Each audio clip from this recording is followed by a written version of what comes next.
a roll call, and we'll get started even if we don't have a quorum. Sure. Chair Teague, Here. Maria Viella, Trina McKeever, Here. Steve Chesler, Here. Aaron Drinkwater, Moisha Indig, Bozena Kaminsky, Abraham Leibovitz, Sante Michelli, Yep. Rabbi Niederman, Karen Nieves, Isaac Sofer, Robert Solano, Steve Weidberg, William Vega, Here. Simon Weiser, Here.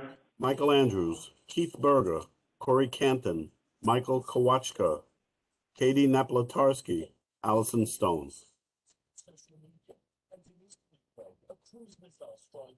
You have 6 members present. Okay, so let's get started on this. This is, and I thank you. I thank you all for coming, and as far as I'm concerned, and I think as far as this committee is concerned, this is the beginning of a dialogue that we're hoping to have with the city, with our elected, so that we can, well, for one thing, we want to congratulate you, on your election, and that goes also, that's of course to Councilmember Ressler, to Councilmember Gutierrez, and to Borough President Reynoso.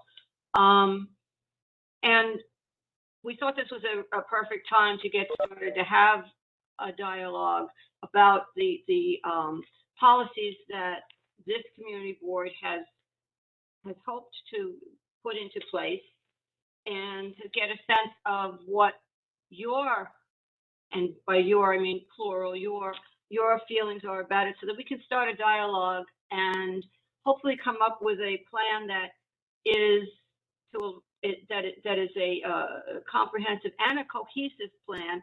Obviously, there's never going to be complete agreement among everyone, but at least we can work together, have a dialogue. We can work with you on what our thoughts are, get feedback as to how you feel about it, and have a sense of what, get a vision for the needs of this district. I did in my letter, just because I thought, let me have some kind of a starting point. I pointed out some of the things that this community board, at the recommendation of the committee, has either put into place or has been working to put into place. Obviously, the integrated affordable housing is something that I'm actually very proud of, that we actually, I think, are the ones who initiated this, and now it's really seen throughout the city. But in addition to that, we've come to feel very strongly that it is appropriate to ask developers of these large developments, where there's going to be a significant burden or stress on our infrastructure or our open space, to ask them to share and shoulder some of the burdens. And we've done this by asking that the city has them enter into a binding agreement, which I think are now being called community benefit agreements. And so we'd like to be able to discuss your feelings about having these asks of the developers, asking that they do, that they do share some of the burden. Some developers have, initially when we asked this, some of the developers said, well, that's the city's problem. We're not in the business of dealing with infrastructure or helping out with the parks. But slowly but surely, they seem to be coming over a little bit to the concept of, well, maybe they're going to have to get involved. But again, I think that, so this is something where we can work with you to have a sense of what are the parameters that you feel comfortable with? How do you feel about it? Do we have to work even harder to convince you? Are you aboard with this? What are the parameters that we think that is reasonable to ask? And then also just having a sense of how to put in place these community benefit agreements. The other thing we are trying to figure out and what we need to talk about, I think, is how we can ensure that if developers are willing to contribute to parks, what kind of an agreement we can come up with them so that we can be sure that the money will go directly to the Parks Department and specifically for that park. And the last thing that I put, and this is not all of the things we've tried to do, but these are some of the top ones that came to my mind. We've been asking of larger developers that they actually give more than the required 30% affordability. And we'd like to feel you out on that. And also get a sense of what are the percentages of AMI that we really need in this district. Maybe it's a different percentage or different, formula in different areas of the district, or maybe not. So anyway, I thought that would at least be a starting point. That sounds great. Would you like me to jump in from there, Deb? Oh yes, if you don't mind.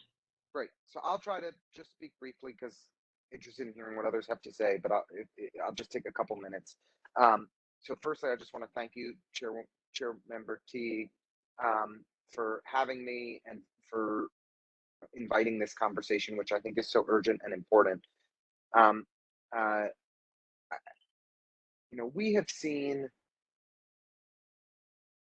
more new development in our council district, significantly more housing starts in the 33rd Council District than any other district in New York City over the last decade.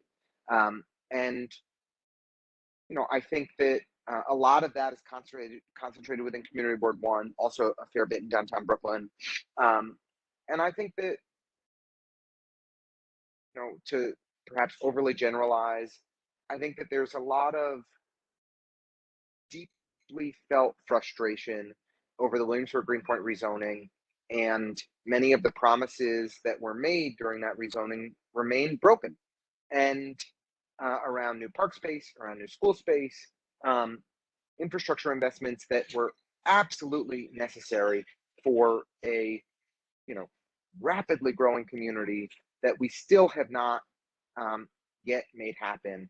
It leaves a sense of frustration that is so deep that it seeds distrust in new development proposals that come across our collective desks as the community board and as the council member. And that those feelings are fair, right? I mean, because the record is clear. I don't need to tell any of you, you know it all as well as I do, that and it's not okay. So how do we move forward? And I think is an important question. And I think broadly thinking with you all about your community district needs assessments, what are our priorities across Community Board 1 and in the 33rd and the 34th. We're fortunate, I think, in North Brooklyn right now to have myself and Jen and Antonio, who are all really close allies and friends, and I think look at the world in similar ways, and really want to be good partners with Community Board 1 to make sure that the community has as much of a seat at the table as possible. I think that for me, the kind of macro priorities are more affordable housing. We've seen such phenomenal displacement. I think we've lost 15,000 Latinos in Community Board 1 in the last 15 years. And many, working class people of all backgrounds have been forced out of our community. So how we can prioritize construction and preservation of affordable housing is the most important thing. In our council district, about a quarter of tenants pay a majority of their income in rent. It's entirely unsustainable. So that's number one. And number two is green space. Compared to other community districts around the city, we're very much on the low end in CB1 around green space. Antonio has been such a champion for more park space, especially in the South Side area. Jen, I know, shares those sentiments and commitments deeply, and I do as well across the entirety of our community district and certainly in the 33rd. And so looking at each potential rezoning as an opportunity to secure tangible, meaningful community benefits is critically important. And so there are a couple things there that I'd like to note. One is kind of process. So, and then I'll come back to CBAs. I think that the way things have worked too often on rezoning applications is that the council member and the community board have not been in tight enough communication and coordination, and the borough president as well. And I'd like for that to change. I'd like for us all to be aligned. Our office is contacted for the most, is contacted when there are applicants that are considering rezonings. And my message to developers is engage early and often. That let's try to come to terms on the framework of a rezoning before you certify, so that we can make critical necessary changes, whether it's to eliminate parking, that's supposed to be built on a rezoning on top of the Bedford L stop at Bedford and North 7th, or to, have them begin to research and analyze how the folks at 840 Lorimer can better support McCarran Park, or whatever the case may be. Let's do that work on the front end, with the community board, with the council member's office. As much as Antonio's team has capacity, they're of course always welcome at the table, and with the immediate stakeholders in proximity to that site. We just got contacted last week about 30 Franklin, which is a commercial and industrial space that they want to upzone, no residential. But I'd love to bring together the relevant block associations and the community board and Evergreen in our office to meet with the developer, to meet with the applicant multiple times prior to certification, so that we can give real input and guidance, so that it's a project where we're entering into a ULURP process, we're entering into certification where they've already taken much of our recommendations and feedback and incorporated it. It doesn't always need to be an 11.5-hour negotiation or a big fight. We can actually try to work collaboratively together to get the things that we need. And I want to communicate with all of you on where I am, and I hope that you'll all communicate with me as the Community Board Land Use Committee on where you are, so that we can be good partners. And then to your earlier point, Dale, in your remarks about CBAs. So community benefit agreements, I think, are the trend of where things are moving. The Fifth Avenue Committee was able to do a half dozen or so community benefits agreements in kind of Gowanus, Carroll Gardens, Sunset Park neighborhoods in recent years, with council members Lander and Menchaca. And basically the nonprofit entity, the Fifth Avenue Committee, and potentially other local stakeholders sign in a contract, an agreement with the developer that they will deliver on X amount of park space, B amount of affordable housing above MIH, Y investments in whatever the case, the thing may be. And that's a contract that's enforceable, right, in court. Whereas when a developer sends a letter to a council member promising the sun, the moon, and the stars at the time of a ULURP vote, it's a perfectly beautiful document that is worth a bag of what. I think I'm not supposed to curse on community board meetings, so I apologize. But seriously, it's worthless. I mean, it's a nice statement, and it's something that we can embarrass them about, but it doesn't mean anything. So I'm very interested in pursuing CBAs. We've been in preliminary conversations at 840 Lorimer about trying to bring St. Nick's into the conversation about a CBA there. At 103 Lee, we've been talking to UJO about the potential for a CBA there, just as two of the ULURPs that recently came through CB1 that were both certified prior to me taking office, but that I'm going to have to vote on in the weeks and months ahead. So I hope that, just to summarize, we can council member plus community board, as much as Antonio's office is available, plus the immediate local stakeholders around a given development project, the right block associations or community groups, can work with the developer to negotiate and give input at the front end of a project, so that that project can be shaped to meet our needs. There's so many fewer changes that we can make once certification has already happened. And secondly, to begin the process for laying out what could be involved in a community benefits agreement, so that we can have real teeth and accountability, that the things that are promised are actually going to be delivered. And that's my general orientation. And with the issues I laid out of affordable housing and park space being the two critical areas that I'm hoping to prioritize, and always local hiring as well. And I, as the kind of third leg of that stool. So I promised to speak for a couple minutes, and then, like any crappy politician, I spoke for 9. So I apologize for getting a little carried away. But it's always dangerous to give a politician the microphone. So I can leave it there. Happy to answer questions or comments or whatever you recommend, Madam Chair. I have, before we have any other questions, I have a question and that has to do with the CBAs. Can one of these contracts actually be signed by the developer with one of the city agencies? Is it always with a nonprofit, or can it be a contract entered into with, one of the city agencies? So, Or don't we know yet? John, go ahead. yeah, sure. So, just want to introduce myself. My name is John Douglas. I'm the incoming director of land use for the borough president. Great, okay. So he has a borough board meeting tonight, so he couldn't attend. So I'm just filling in temporarily with him. And in terms of, sorry, repeat the question again one more time. So my question is, with these contracts, the Oh, with the community city, benefit right. contracts, can the developer enter into one of these contracts with one of the city agencies? Does it always have to be with a nonprofit? Right. Got it. Yeah. So my previous work was at City Council Land Use Division. So I worked with council members in Queens and Staten Island on similar issues to this. So when So sorry you had to work with Queens and Staten Island. oh, it made me battle ready. So I'm excited to join the action in Brooklyn, where I live. So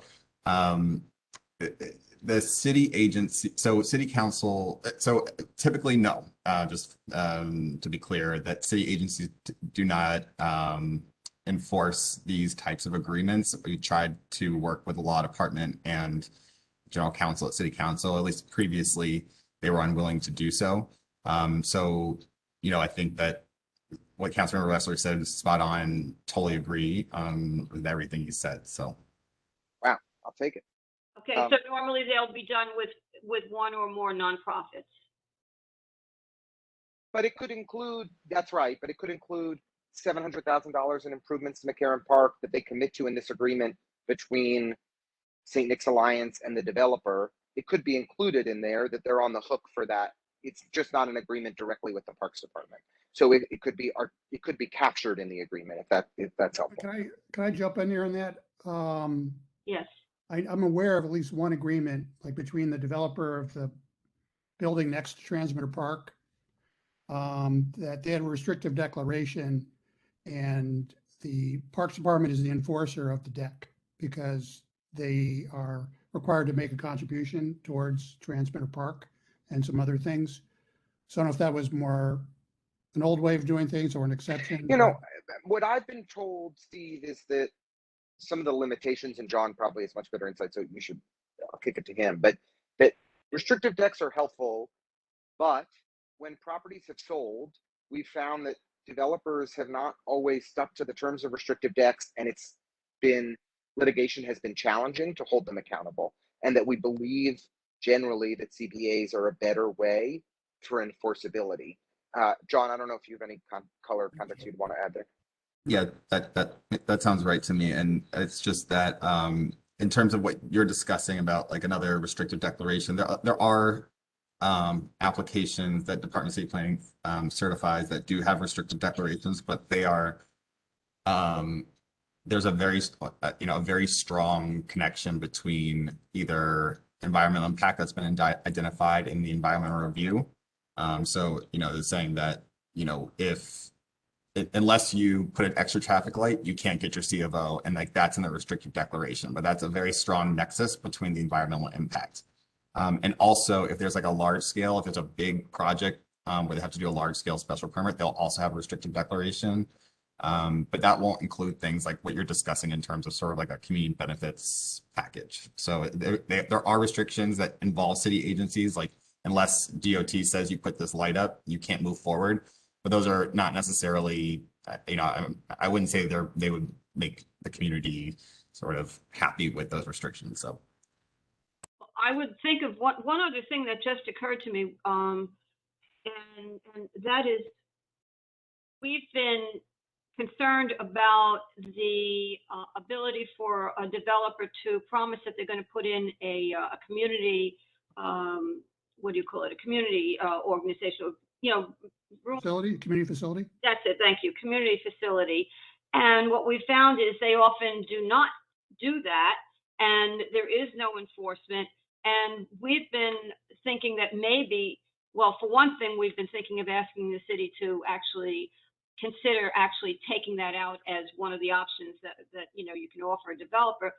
But the other thing we thought of was maybe in that case, there could be a declaration that says you don't get your certificate of occupancy, you don't get your C of O until you've got that, you know, that space occupied. So I don't know if, I just want to throw that out. That was one other thing that I actually did not have in my letter. So. I like that idea. I think we should really look hard at that, and it's a smart suggestion. I think, you know, the other thing that we should think about doing together, and I'm fortunate, I should have said this at the beginning, to be joined by my very smart colleague, Arvind, who is our land use point person in the office. You know, and we're happy, and I don't want to, you know, to work with CB1 to do a review of, you know, recent rezonings and promises made, and figure out which developers have not been following through, and how we can try to engage them constructively to secure the promises that our community deserves. Del, just a question on piggybacking on your question. So is this a restriction that you would impose on private developments, not necessarily affordable? Because I would see it as delaying the ability of people moving in if you're delaying the C of O, right? So it would be for private development, market rate. I think that's the idea. Maria. Yeah. I mean, that was not something we discussed, but we did. I've seen it mostly with private developers. Okay. Yeah. Right. And I'm sorry, it's Karen. And yeah, and sometimes don't forget they're asking for that bonus, you know, to put in that community facilities. So yeah, it's difficult because it stays vacant. Yeah. Right. This is Corey. I apologize for joining late tonight. You know, from the other side of it, as I know how these spaces are sold, it's essentially the community facility is viewed as a density bonus. And it's kind of just like, they're like, we'll figure out a way of filling it. So, you know, I appreciate Karen's point because, you know, these are private developers and, you know, there are people that are waiting, you know, and maybe will be homeless if they can't fill the community facility. But I think that our group could figure out, you know, to Lincoln's point, you know, what has the community facility brought to our community when we look in the past? What spaces have we gained, and what might be a better, you know, what else maybe would be more productive for our community, or maybe it's not worth the density bonus. But I think reviewing and seeing what we've actually gotten from that is a good start to figure out whether it's a useful tool. I agree, and that's something that the committee and the board has been discussing, because there's been a sense that unless there's some way to enforce it, the developers have not necessarily lived up to their commitment. And so I think that it's important to have some way of enforcing it, and that's something I think we can talk about. Lincoln, I know you have to run, but I'm wondering, you mentioned 30 Franklin as an upcoming pre-certification project. I'm wondering if we could use that as a test case for collaborating and discussing before it comes to certification. We would love that, and we already have Arvind has been working away. We met with him last week, and I suggested a list to him of like the Oak Street Block Association, Friends of Bushwick Inlet Park, Community Board 1, and Evergreen as kind of a natural set of partners to meet with the developer in our office to try to, you know, give input on the project and see if we can get to an okay place. So we're going to send an email to, if you're all comfortable with us doing so, we'll send an email to you in the next day or two to try and get the ball rolling. And I think it should be, I mean, it seemed to me like a not crazy project that with some input from us, we could get to a good place and could be a good model for us. Would this be a virtual meeting so that we could all attend? Yeah, whatever you all want to do is great. Zoom, I'm happy to do Zoom. Makes it easy for, I'm sitting in the front yard of Patricia's right now before going into something else. So Zoom makes it easy.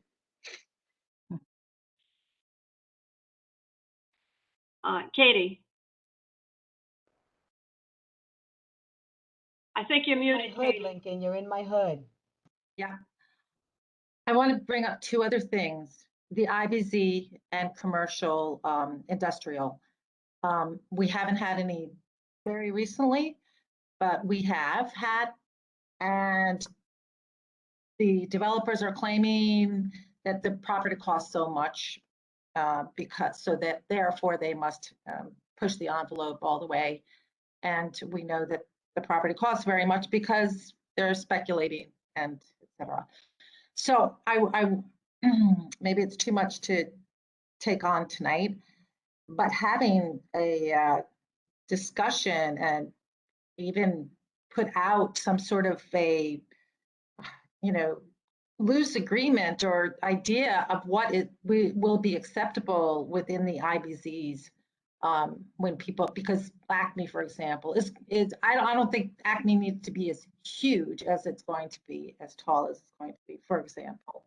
But there's a lot in there besides that. So small industry, et cetera. Okay, the other thing I want to bring up too is just to, I know is just about design. Let me say quickly. I know that affordable housing and all these other things are so important, but design is really, really important. And it's not something we can put in maybe a legal kind of thing, but we as a board have had some success with that. And I would like to see us continue to have some success, that at least buildings have some sort of contextual beauty to them. Yes. Lincoln, what were you going to say? Yeah, no, so just on the briefly, very much agree. I think there's important conversations to be had about the IBZs. The development that we've been seeing on the kind of north side into Greenpoint and in that area. Making sure that we're getting everything we need out of those projects. One of the proposals that got left on the table in the last administration that Antonio and Steve, put years of work into was the North Brooklyn Industrial and Innovation Plan that I thought had a lot of merit and was a very, it could be updated and I think Evergreen and others are doing some work. I don't mean to speak for Karen to, make it an even stronger proposal, but it to me is one of the projects that's kind of close to off the shelf ready that this administration should give a hard look at. And I think from the brief conversations Jen and I have had about it, I think we're both open to it as an approach and think that it's a meritorious proposal. So I think that makes a lot of sense. On aesthetics, it's not something that we can easily regulate, but it is something that's of great import. And I really have always struggled with this and welcome ideas and suggestions for how we can try to do a better job to have an input on the aesthetics of a given project, to try to make sure that new development contributes to the beauty and dynamism of our communities rather than detracts from it. But if folks have ideas or suggestions there, we would really welcome them. Thank you. William Vega, you have your hand up. Yes, thank you. Thank you, Lincoln, for your time. I just want to say in the 34th, we have a lot of problems with these bonuses given to developers, to create a community space or storefronts that are supposed to be, doctor's office or a community service. But I got to tell you, these buildings, these stores, these community space, they're vacant, and they've been vacant for years. People come to me and say, oh, is this because of the pandemic? No, when they built it, it was vacant. And now we're seeing the practice, again, going to enforcement. These stores or store space is not supposed to be for profit. Now they're operating real businesses when it's supposed to be non-for-profit, like a doctor's or dentist's office. So the enforcement is a big issue. At this point, I'm against giving any permission to build higher because they're promising us some community space, because I don't see it happening here in the 34th. Thank you. Yes, Sanjay. Well, hi, Lincoln. Thank you. Thank you, everybody. I agree entirely. Design, I want to say something more. Definitely, that has been my work. I feel very passionate about that. It's very important, to bring beauty. And I can understand how difficult it is. It's very difficult even to say a material that necessarily is not going to express the beauty, and it's very difficult to control. So, but the urban fabric is beautiful because it can become diverse. So something may be in full contrast and still be beautiful. It's about design. Something else I want to bring is environmental system. I know last time I was talking passionately about vertical forest. Sometime maybe things that they can take over the prevalence of some design because they emphasize some natural element that can subsequently be beneficial. And hopefully, I know we're going to explore them more, and that could happen still with in mind affordability. There's building, they have all those features from the affordable to the environmental. So, I didn't hear tonight talking about environmental system, and that's we have a climate emergency. That's something we have to look into, that how they can be beautiful and environmental, contribute to the environment.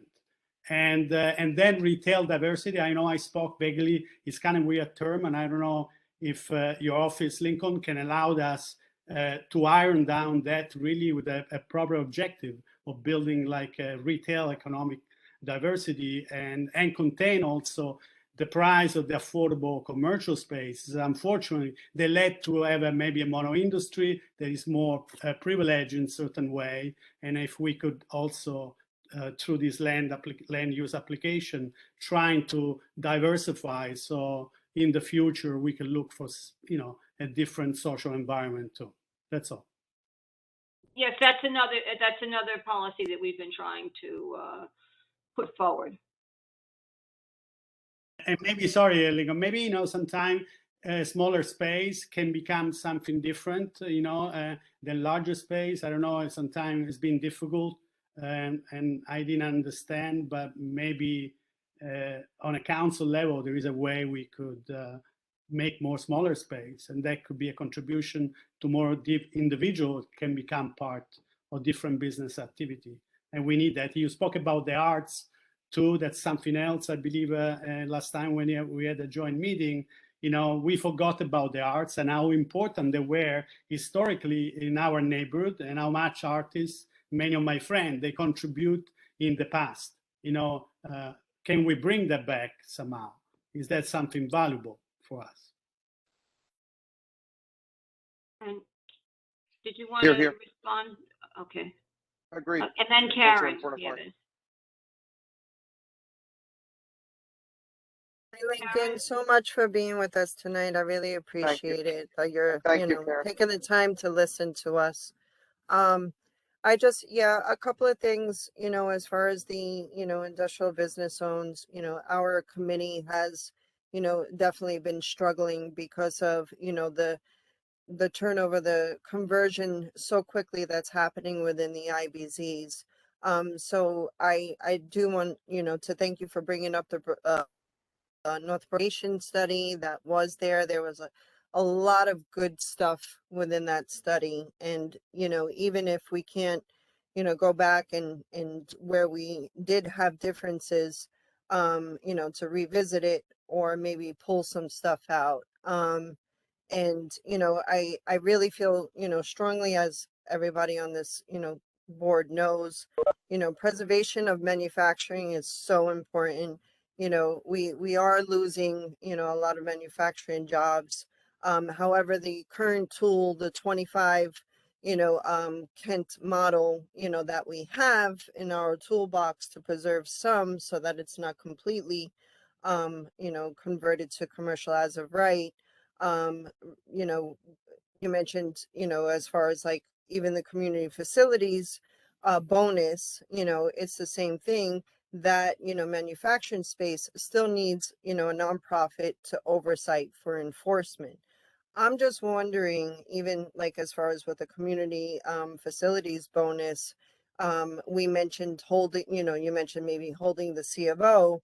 But are there any other mechanisms that we could use, whether it's like, a violation, a fine, a lien? I don't know, but, to think of if, to Maria's point, if it deals with affordable housing, we don't want to hold that hostage because of the need of affordable housing. So are there, maybe if we could look at other mechanisms, you know, to hold them to that promise. And again, I think, you know, as far as the industrial business zones, we really do, you know, our zoning is so outdated. And, you know, we always talk about retail diversity, to have smaller spaces, you know, and we don't want large event venues. You know, I think as a community and as a city as a whole, you know, I think we really need to push city planning to start revisiting, you know, some of these zoning rules and codes. Yeah, I mean, I couldn't agree with you more, and I think particularly in the industrial zone, in our IBZs, this stuff hasn't been updated in many decades, and it just it's not it's you know contemporary businesses need we are inhibiting the growth of manufacturing industrial businesses because of our antiquated zoning, and that has to change. And you know, as I think this committee has talked about for many, many years, we used to be a community where high concentration of people in our community walk to work to really good blue collar manufacturing and industrial jobs. You know, those numbers have gone down quite a bit. There are, I think, opportunities for more and more people in our community to be walking to work again, to a range of jobs, including manufacturing and industrial. And I'm really invested in us trying to realize that and have commercial spaces and that actually allow for us to be more of a live work community. And it's really important. So you know, I'm a partner there. Dan Garamik just started, I think this is his third week. My friend is going to be his chief of staff. She'll be starting soon. You know, I'm going to sit down with them in the near future, and we'll be pushing on this as soon as you know you all are ready for us to push. But I think that I think that the North Brooklyn Industrial and Innovation Plan is a real opportunity for us to strengthen our IBZs and update our IBZs, and you know hope to be able to work on that with you all together and make it a reality. So I know you have to leave very soon. I just want to remind you that we also are wondering about your feelings about our asking in certain instances for a developer to give more than the required 30% affordability. We have done that in a few of the applications. I think we should be pushing for more than MIH every time. The whole idea of MIH was that it was a floor, right? Not that it was a ceiling. And in our community, where like every community around New York City, but especially in our community, more affordable housing is just absolutely vital. And so I'm here to push with you on it. I feel like every single application that comes to our community, every applicant that comes to our community, they should know that we want more affordable housing, period. Right? And we're open to working with you on density and different things. And if you're able to deliver the affordable housing that we desperately need, I think that's reasonable. You know, the details matter, nuance, you know, the specifics matter. I don't want to, you know, paint things with too broad a brush, but that's my general orientation. And generally, I would say I want to see lower AMIs. And I think that we need to make sure that folks that 40, 60, 80% AMIs are accessing the housing that's getting built, and that it's not just, you know, we've seen far too much at the 120 and the 130% AMIs. I think the 130% AMI category is like farcical. And it's hard for me to convey the level of disdain that I have for its very existence. But the idea that a single adult making $108,000 a year is living in affordable housing, and that we're giving tax breaks to developers to build it, like, it's just preposterous. And I'm again trying to use PG language, even though it's not my inclination. But it does offend me. I don't mean to get so worked up, but and it just shouldn't exist. And it's something that I'm committed. We've been talking to the folks at the council about how we can legislate this and what we can do to, you know, more aggressively limit the proliferation of these like affordable housing to actually, you know, build and preserve the affordable housing that we truly need. Well, I think I can safely say that you'll have the community board behind you on that. It's something we've been really upset about for a long time. Yes, and look, we're stronger together. That's the whole thing that I really believe. When we're communicating, when we're coordinating, when we are conveying a unified message that community board, the borough president, and the council member are all saying, these are the three things that we need for a project to work. That's a compelling and powerful message that I'd hope even the CPC would start to heed, right? I mean, that hopefully and the developer will have to listen to. So, I hope that we can empower one another in this process to actually deliver for what our community needs. Thank you. Thank you. And I'm sorry to have taken so much I time just from jump John. in? Yeah, sure. Sugar, I just want to say quickly, this like 60 to 80,000 a year range, which might be a retired teacher, for example. I think it's really important for that range to be able to be met under the affordable. I don't know what that's all called, but I think it's just important that it's not just the low and the high, but there's a mid-range for those people who are city workers, for example. I agree with you. I think that's right. It's healthy to have a mix. I think it's just important. I think that what's happened is the mix has been disproportionately folks that are in this very high end of affordable housing. It's even silly, I think, to call $108,000 income for a single adult affordable housing like that.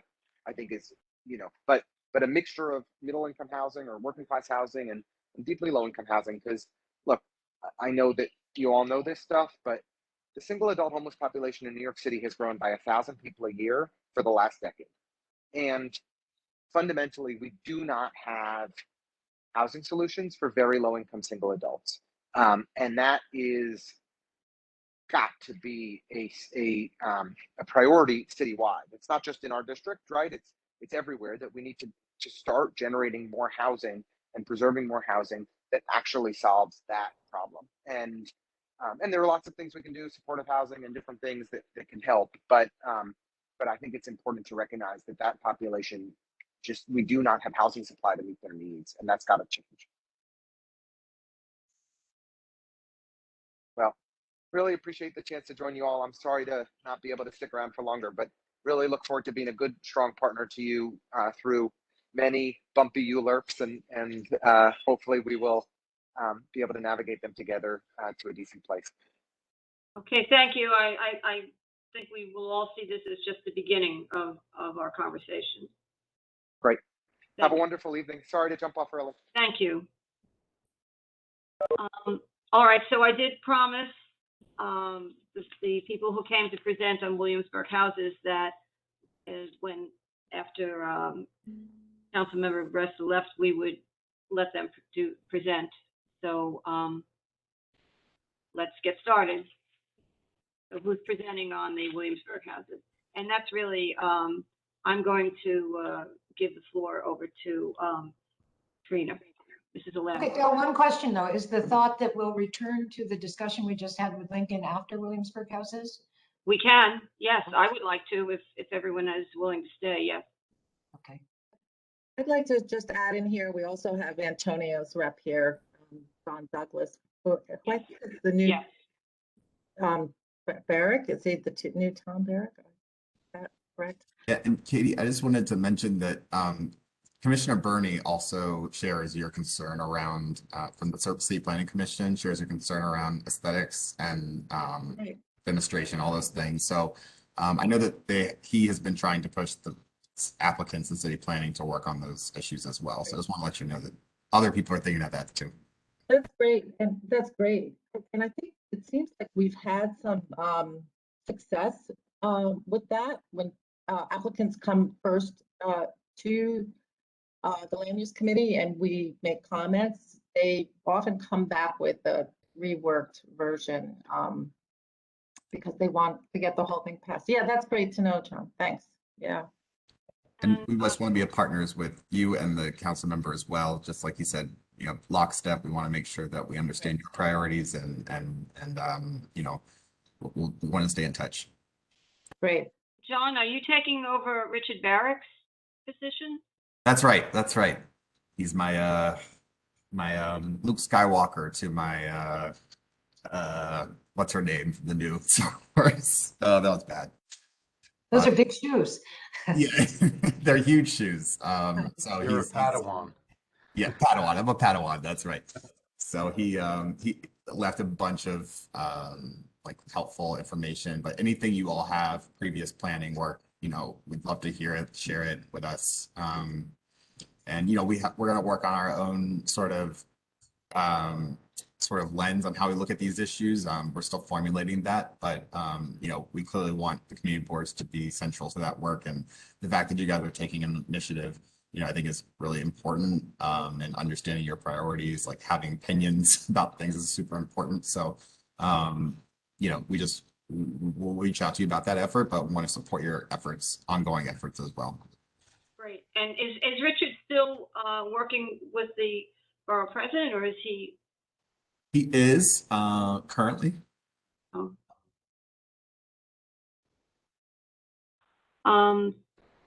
Are there any questions before we move on? Are there any specific questions that people have for John, for Mr. Douglas?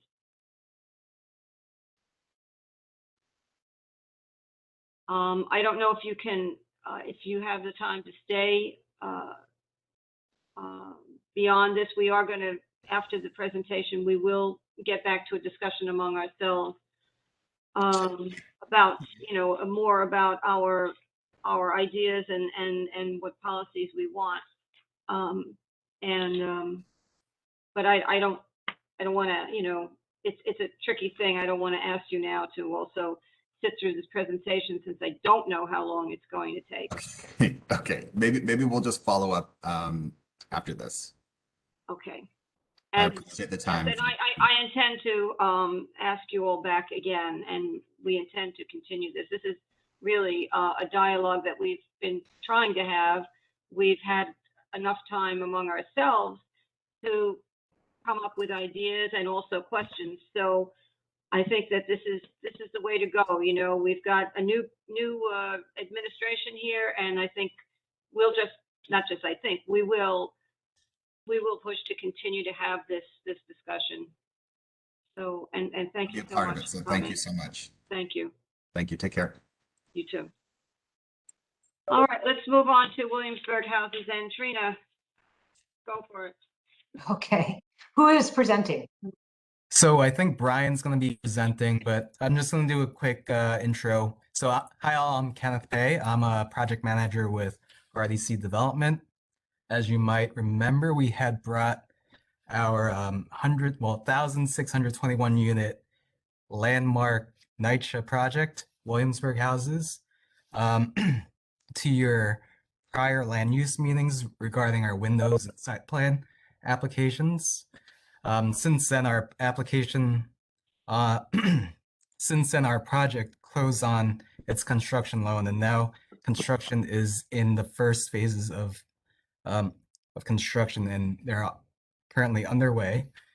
But today we come with another somewhat uncommon request for providing ADA accessible ramps to create fully ADA compliant units at Williamsburg houses, which I have our architect, Brian from Newman Design, to go into detail on what we're proposing for the project.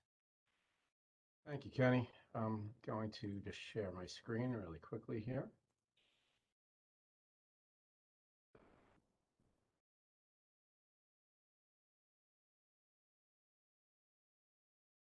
Great. Are you able to see the presentation?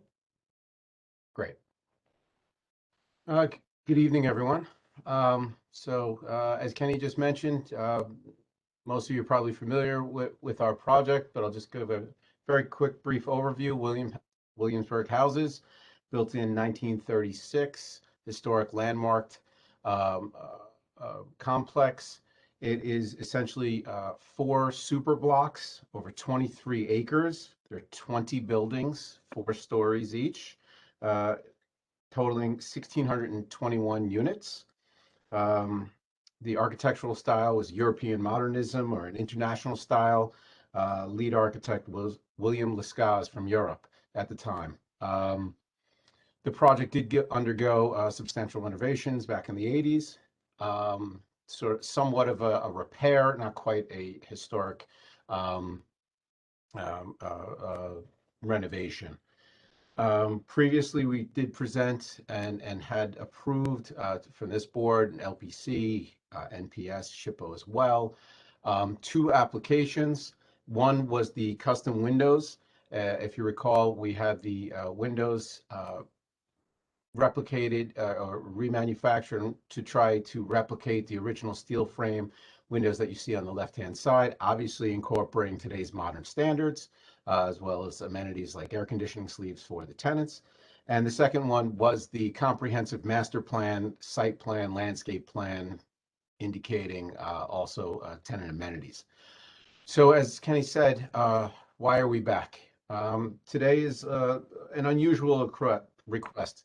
Historically, buildings of this typology, walk-up buildings, non-elevator buildings, especially historically significant buildings, the federal government limited the handicap requirements or accessible requirements to in-unit only, or interior common area and in-unit only.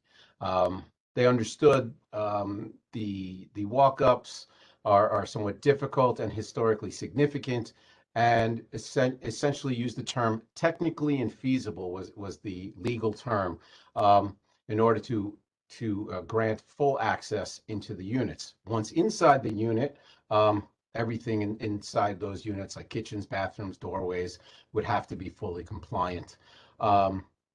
However, there was this caveat, this waiver for technically infeasible. Well, very recently, basically in December, the federal government has changed their ruling on that definition or that guideline. And they are now requiring all accessible units to be fully accessible and on an accessible route, which in layman's terms means when one is on the site walking on a sidewalk or traversing a sidewalk, whether it's walking or in a wheelchair, they should have access, or they're required to have access to those individual units. The technically infeasible is no longer allowed, regardless of its historic nature of the building. This is the first project that we've come across this. It's also the first project that NYCHA has had this issue as well. Similarly, our accessibility consultant, but this is the new standard moving forward. And while from an architectural standpoint, it does lend itself to challenges, I certainly understand from a humanitarian standpoint. So that being said, the process or this investigation, I guess, or research started many months ago when HUD started asking sort of little bits of questions. What if we did this without really showing us the end or the goal line where they were going? So we studied for many months various different ways of how to make the units accessible, with obviously respecting the architecture that's here. Understanding we still need landmarks approval and community board approval, not to mention SHPO and NPS. Well, we studied several different variations or options in the beginning. Some had to do with direct connection into the stair hall. If you recall, the Williamsburg houses is very unique.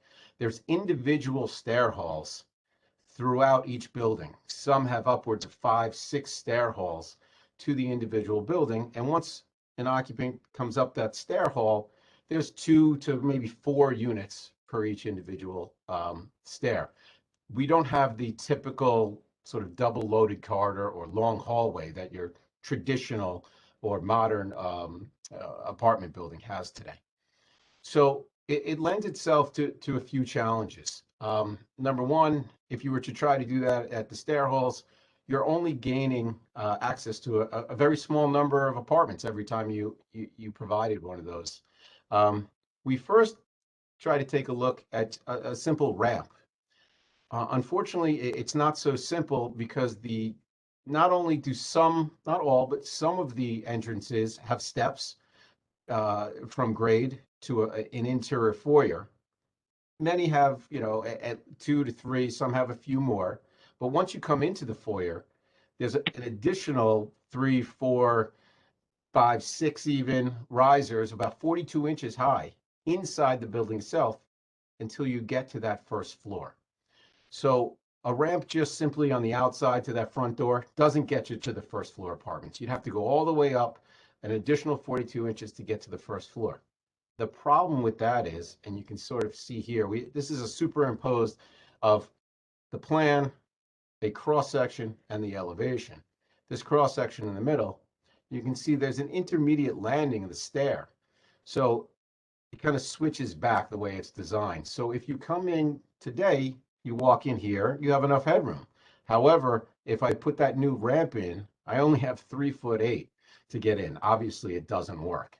So the ramp directly in, unfortunately, did not work at all without, completely demolishing the stair, the facade, things like that. And then each, as I showed before, each one of these stair holes is the only means of egress for these units here.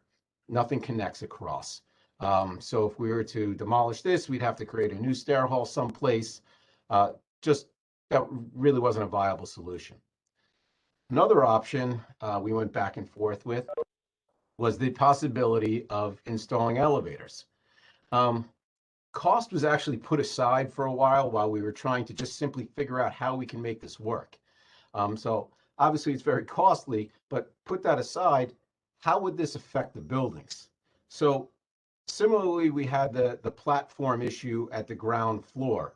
So if you put an elevator at that central area, which is the blue glazed blue glazed tiles, you have that same problem where now you're interrupting a stair and you don't have a secondary, or you wouldn't even have a primary means of egress once you install the elevator at these locations.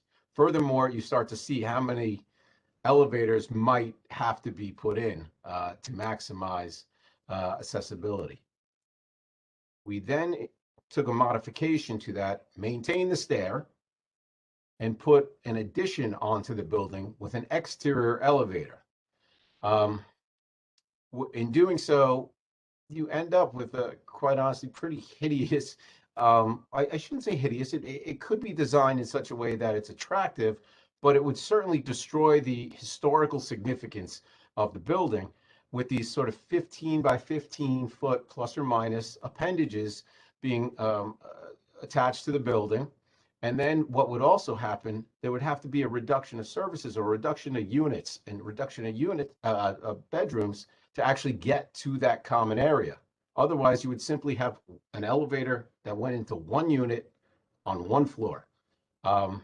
Clearly not a very feasible solution. So sort of, and each one of those had a few iterations. I don't want to make everyone completely nuts with everything over the past 10 months, but that led us to ramps, accessible ramps.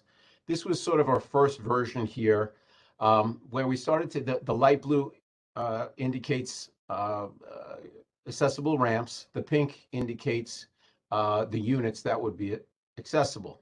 The idea would be to create on-site concrete ramps with direct access into quote-unquote ground floor, because keep in mind they are about 4 feet in the air, ground floor units directly from that ramp.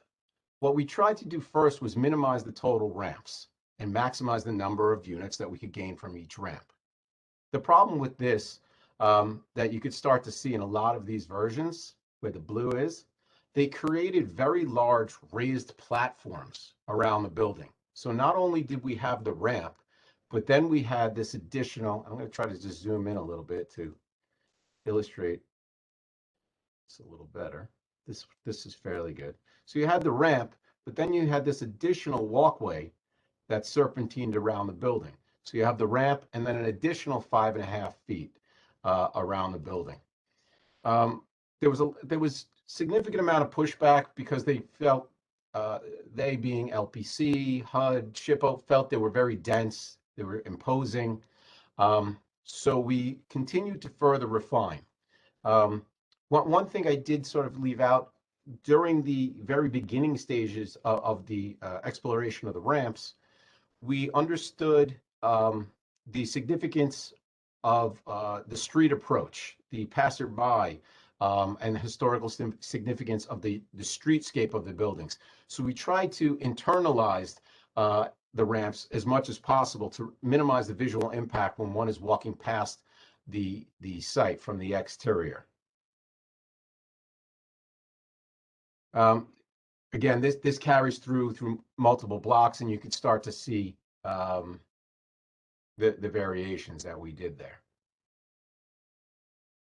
So if I come to here, this one, what we ended up doing, in again working with HUD and LPC, we minimized the, or I should say, we eliminated the overall raised platform around the building.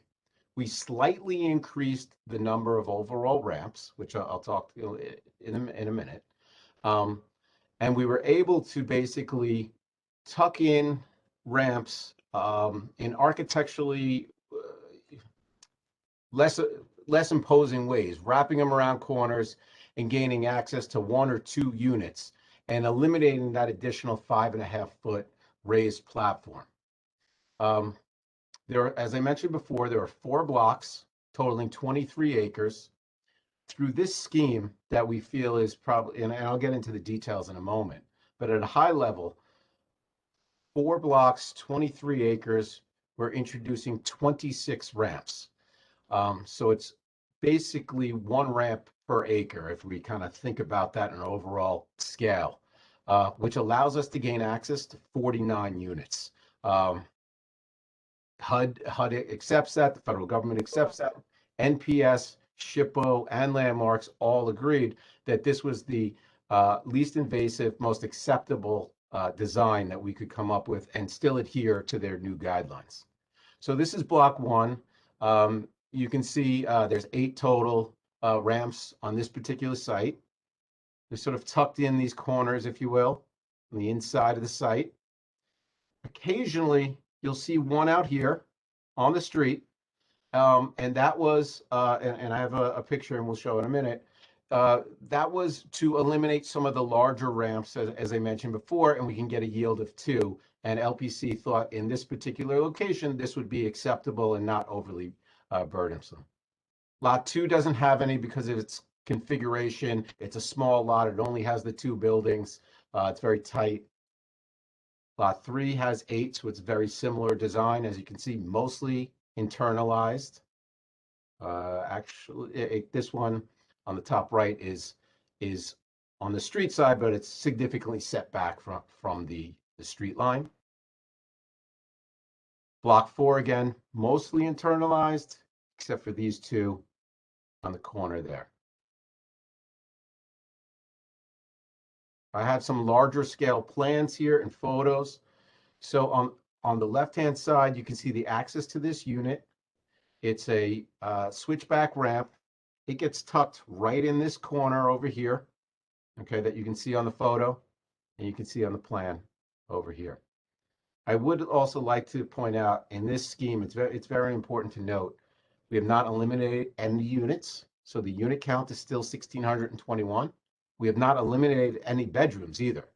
So there are no reduction in services to any tenants, any residents in this particular apartment or overall apartment development. Here's another type of ramp where it wraps around the corner and we gain access to 2 units. So essentially it starts on the left, it tucks itself in here, and then we gain access to these 2 units.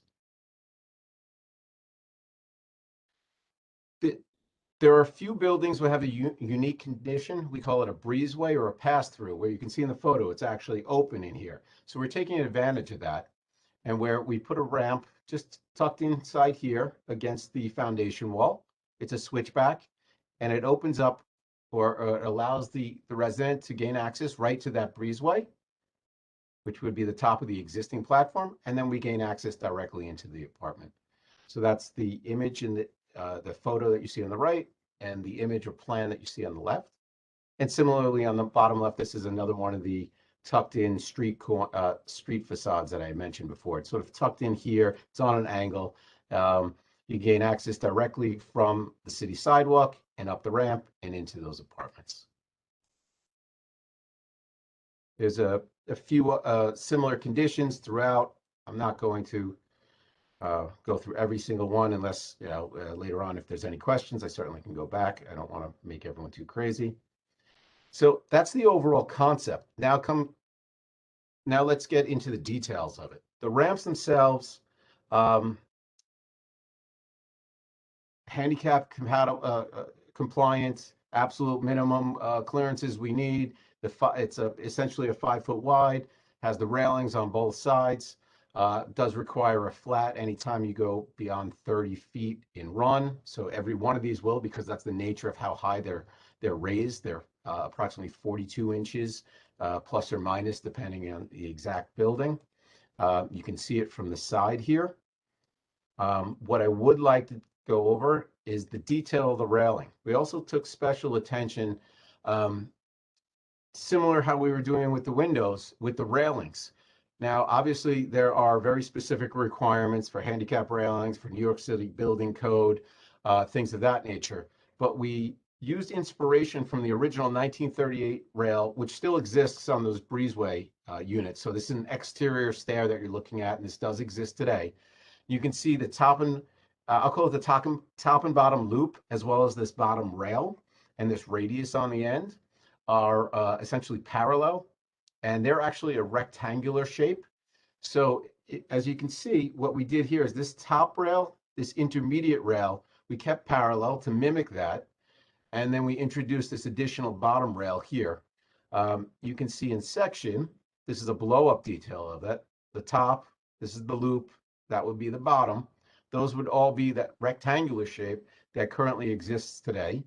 And then the intermediates, which are required by code so a child doesn't fall, would be a round rod or a circular diameter.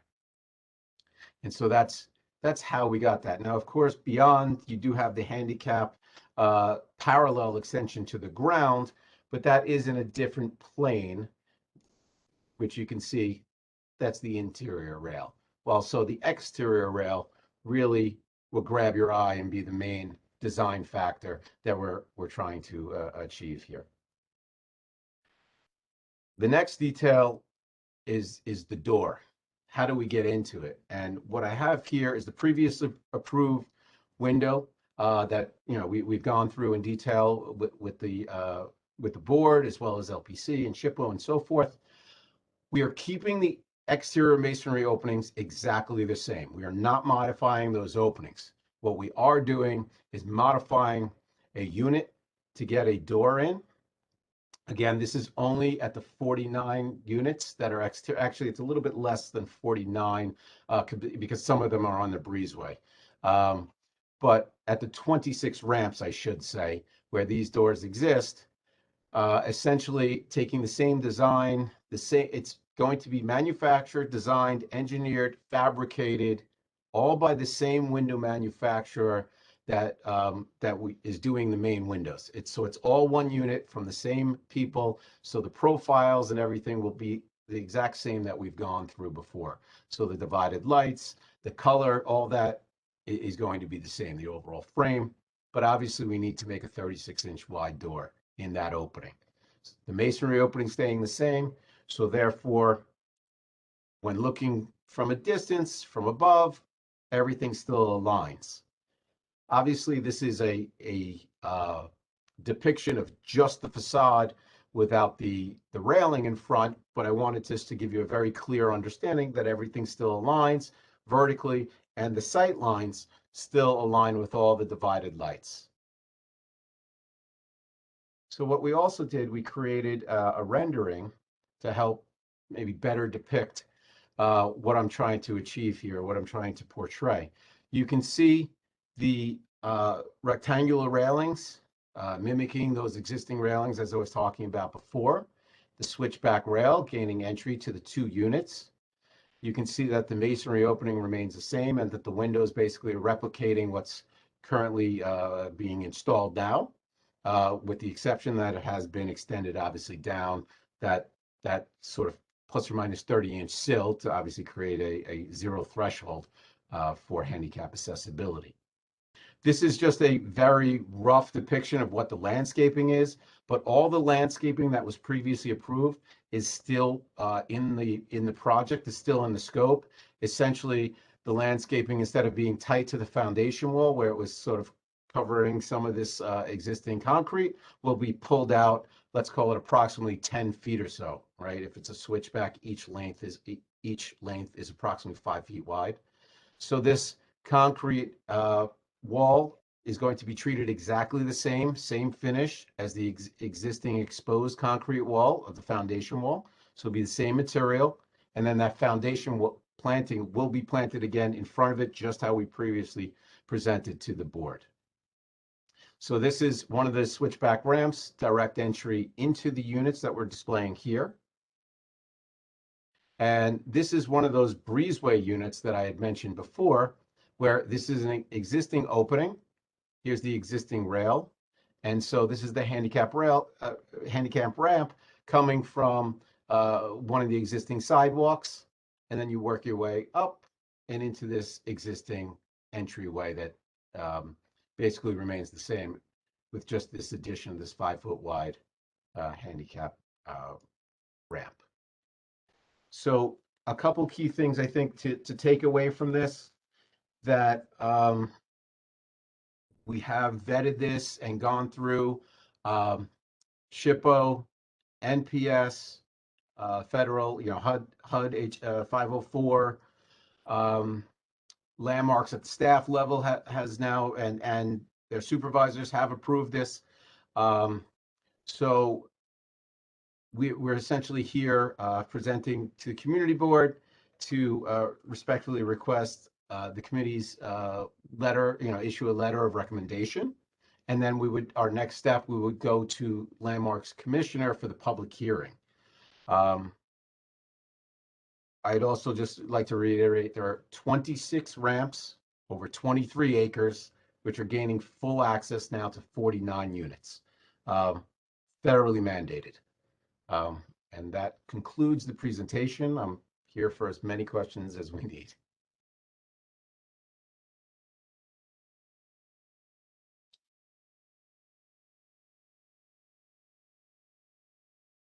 I'm sorry, I think you're on mute. I can't hear anyone. Sorry, that so far into the project, you were presented with this problem that you didn't think existed. You At the last minute. amazing what you've been able to pull off here. I have just looking at what you've done, looking through the proposal. I've got two areas that I want to bring up as with questions. And the first one is the ramp design itself. To me, the horizontal elements read very heavy and take away from kind of the historic replication of the railway. And I'm wondering if there's any rethinking possible in that. Could you potentially reduce the number of vertical posts? Could you consider a cable rail system, or potentially a two-color painting system so that the historic flat bar railings actually do pop out, and you actually see the historic fabric that you're trying to maintain in this? What I would say is, New York City Building Code requires 4-inch on center member, so a child can't fall through. They don't designate how to do that. So a number of those suggestions are a possibility. We can certainly review that. If I would respectfully request that you put that in the letter of recommendation and we work with LPC about that, absolutely. Sure, but do you think that those possible changes make sense? I mean, does it seem?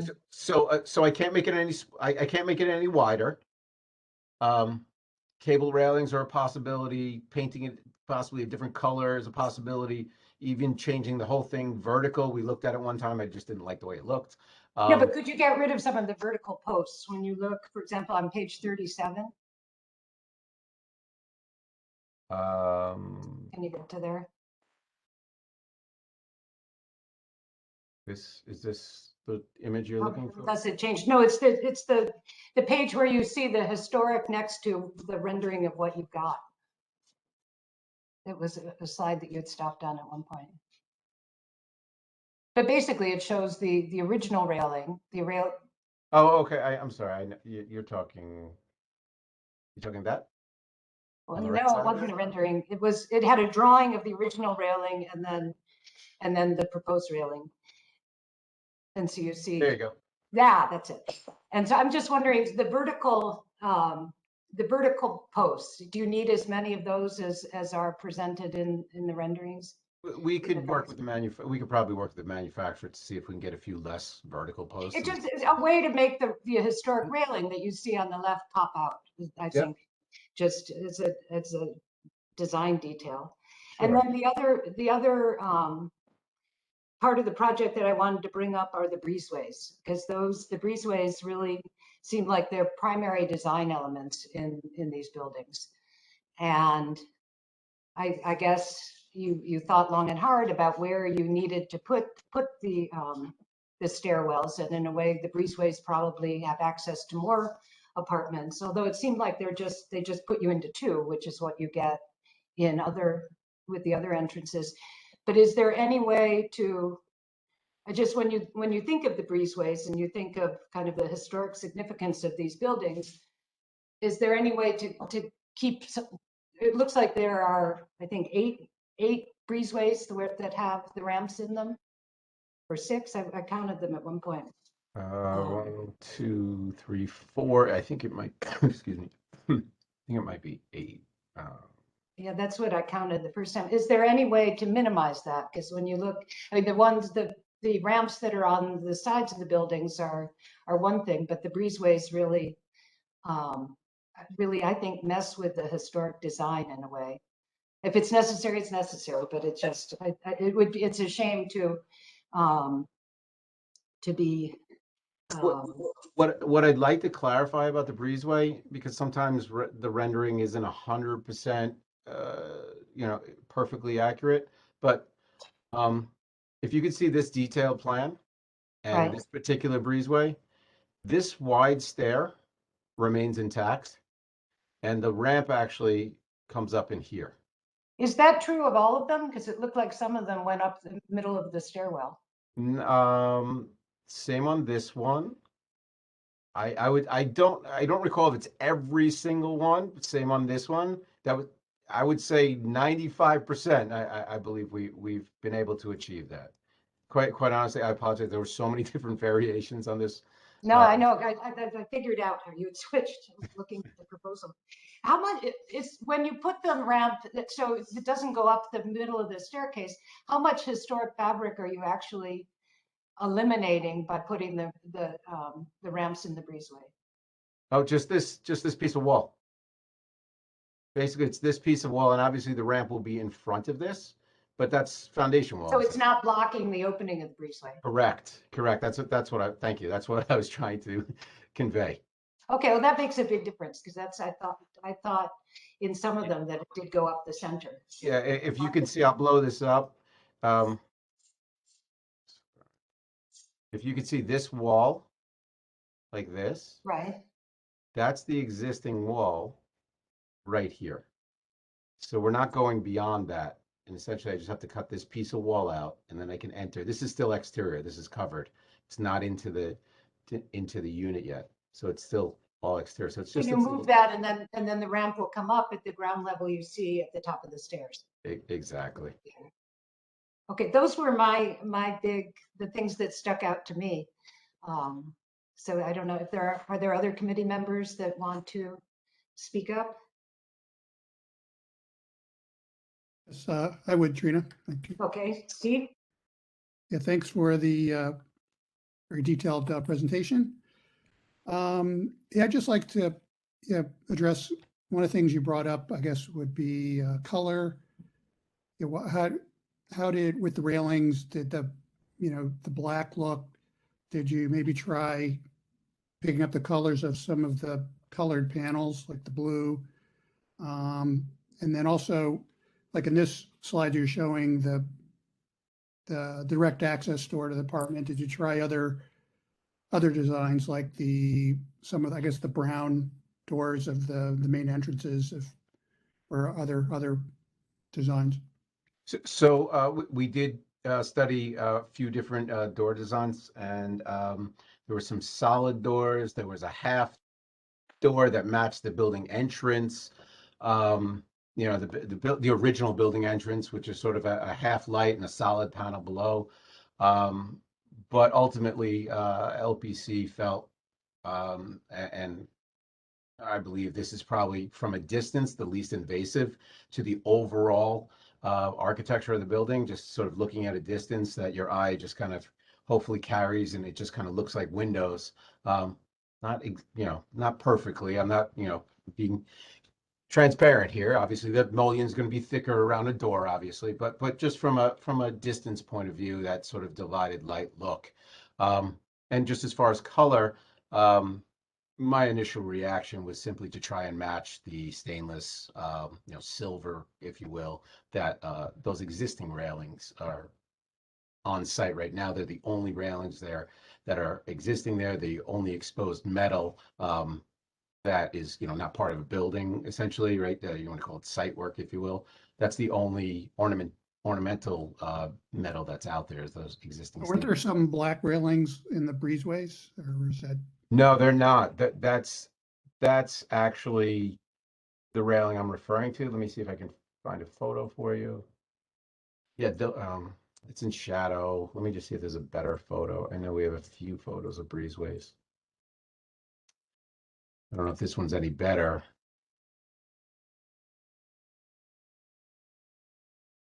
But I don't know if you can tell here, it's stainless. And just to remind everyone, all these black low fences, those were NYCHA installed, and those are all being removed from the project as part of the overall master plan. All right, thank you. Hi, Trina. Hi, Look, Brian. I had my hand Oh, raised. sorry.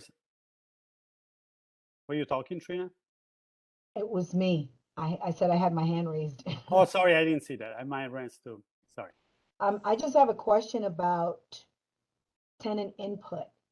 Were the tenants involved at all? Was there any tenant engagement as it speaks to the design, the exterior design of the railings, and I think I asked this question before when the group came to present to Community Board 1, because I suspect, like, I kind of share a little bit of Trina's concern about how the railings are so, and I mean, I don't know about these things, but I suspect that it may have something to do with child safety. You don't want the railings to be too wide because I kind of get that. But how involved were the tenants in relation to the design of this outdoor, of the ramps, and then the installation of the ramps and where they were going? As far as locations of the ramps, that was really dictated by our analysis with landmarks and HUD to get the proper number of units and to get the least visually impactful as far as locations. Kenny, I know there's a lot of community and tenant outreach and interaction. I haven't been on the last couple, so I don't know. Yeah, so we brought this to the tenant association, and the thing was that the federal government HUD imposed this on us, and they were holding up the closing. So for the tenant association, it was more pertinent for them to get the project closed and get the ramps in than kind of holding up the entire project for this. So we did consult with the TA. They approved it, and they confirmed that they needed it. I'm not saying that they didn't say that they didn't need it. What I'm asking is, did they have any input in terms of the design and the colors and the types of material that is being used for the railings? Because I do understand in the PACT and the RAD conversions that there is a specific clause that says that tenants must be involved in conversations relating to design. And there should be some tenant input in terms of the colors, the materials, where, I mean, and I get it that this was probably some HUD rule that said you have to install these, and I get the ADA. But I just wanted to know how much involvement there was on behalf of the tenants.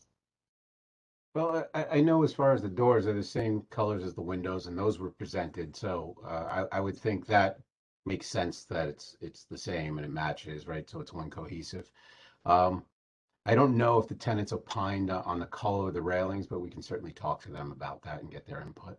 Again, we're subject to NPS, SHPO, and landmarks, which all said yes, that's the appropriate finish and color to match the original architecture. But we could certainly get their input on those colors and then take that to LPC. Thank you. Hi, Bryant, Sante Micheli. Thank you for the presentation. I have understanding how complex this has been, and ramps, accessibility, and it is always complex. And now this is an historic building, is even more complex. So I was in communication with the chair, with Trina, and she had asked me some opinion, and so I look genuine without getting any specific detail of the ramp, and so I'm gonna have different comment and different question. Hopefully you could answer. So one is it's clear many of these ramp deserve specifically or one unit or two unit, and so this is the kind of transformation and the approach that has come out probably later on into that.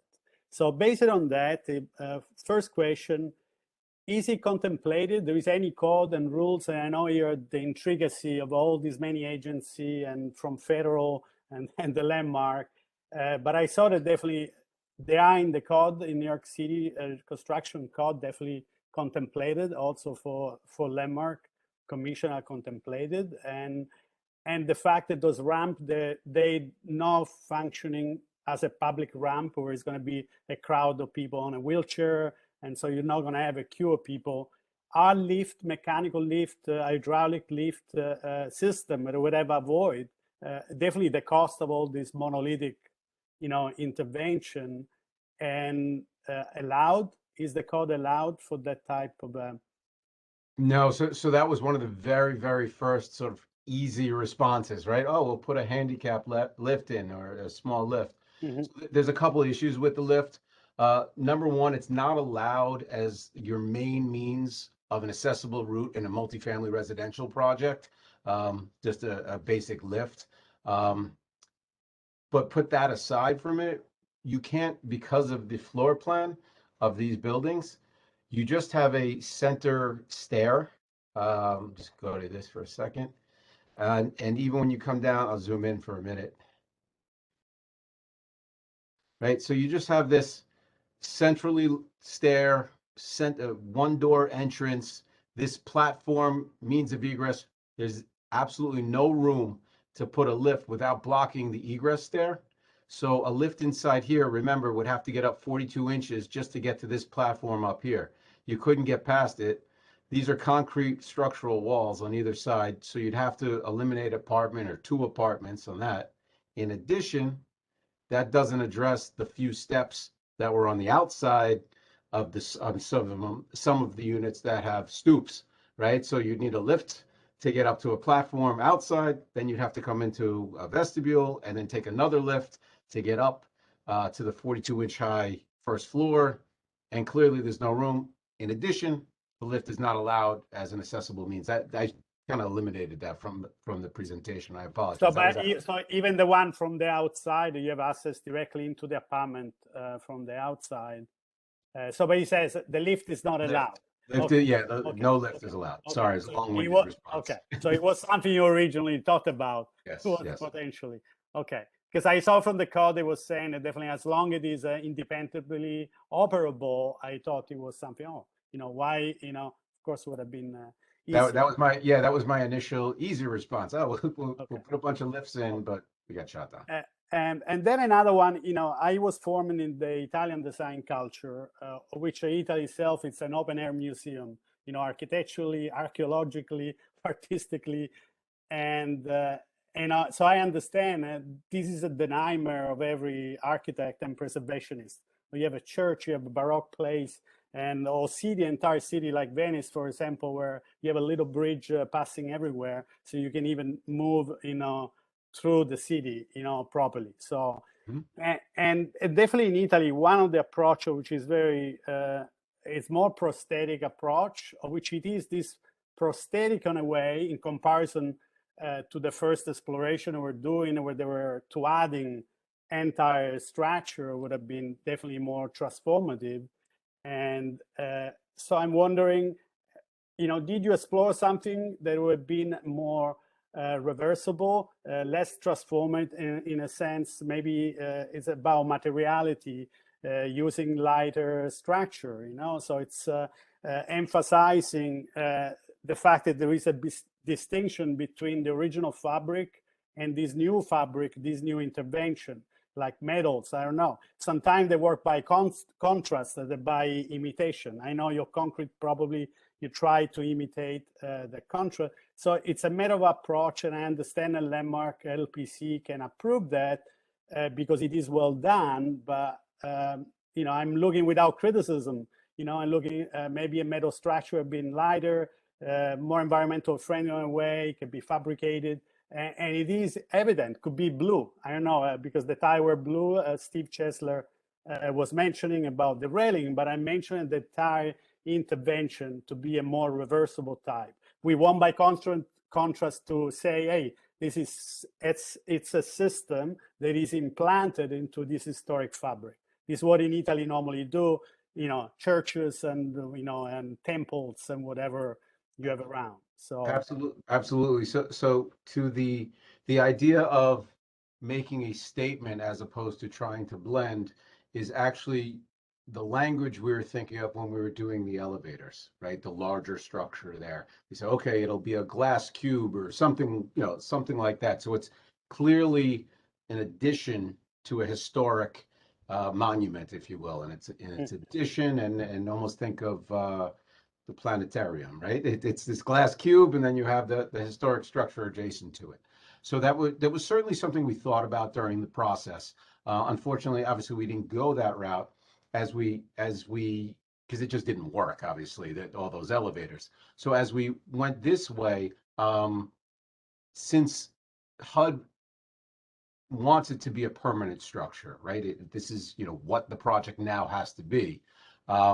That's sort of how we've gotten to this point of the ramps, and then it was honestly just a natural progression that if I have exposed concrete that I'm building next to exposed concrete, and I'm coating that exposed concrete, which we've already vetted through LPC. When we coat the existing, we're going to coat the new, and it'll be seamless. So that was just the design process there. But don't you think that maybe a lighter a metal structure, lighter structure that could be fabricated, would definitely make that distinction? Personally, I think it's important. We without criticism, more it's a kind of design talk. That's why you're here. So. And I understand the limitation. I know very well the 4 inches. A sphere should not pass there. Should be probably the head of a child. Even probably if the ramp is not going to use by a child. But definitely, it's about materiality to me and design approach. Maybe it's a substantial cost, also investment to put all the concrete there. They're not prefabricating a metal structure. So if maybe you could just incorporate that into the letter of recommendation, we'll discuss it with LPC and see that their take on it as well. Because you never presented, you just went and start working on that type of concept, right? Focusing on mimicking, trying to imitate. We did not indicate, concrete. we did not indicate a metal ramp. Okay, you never work on that.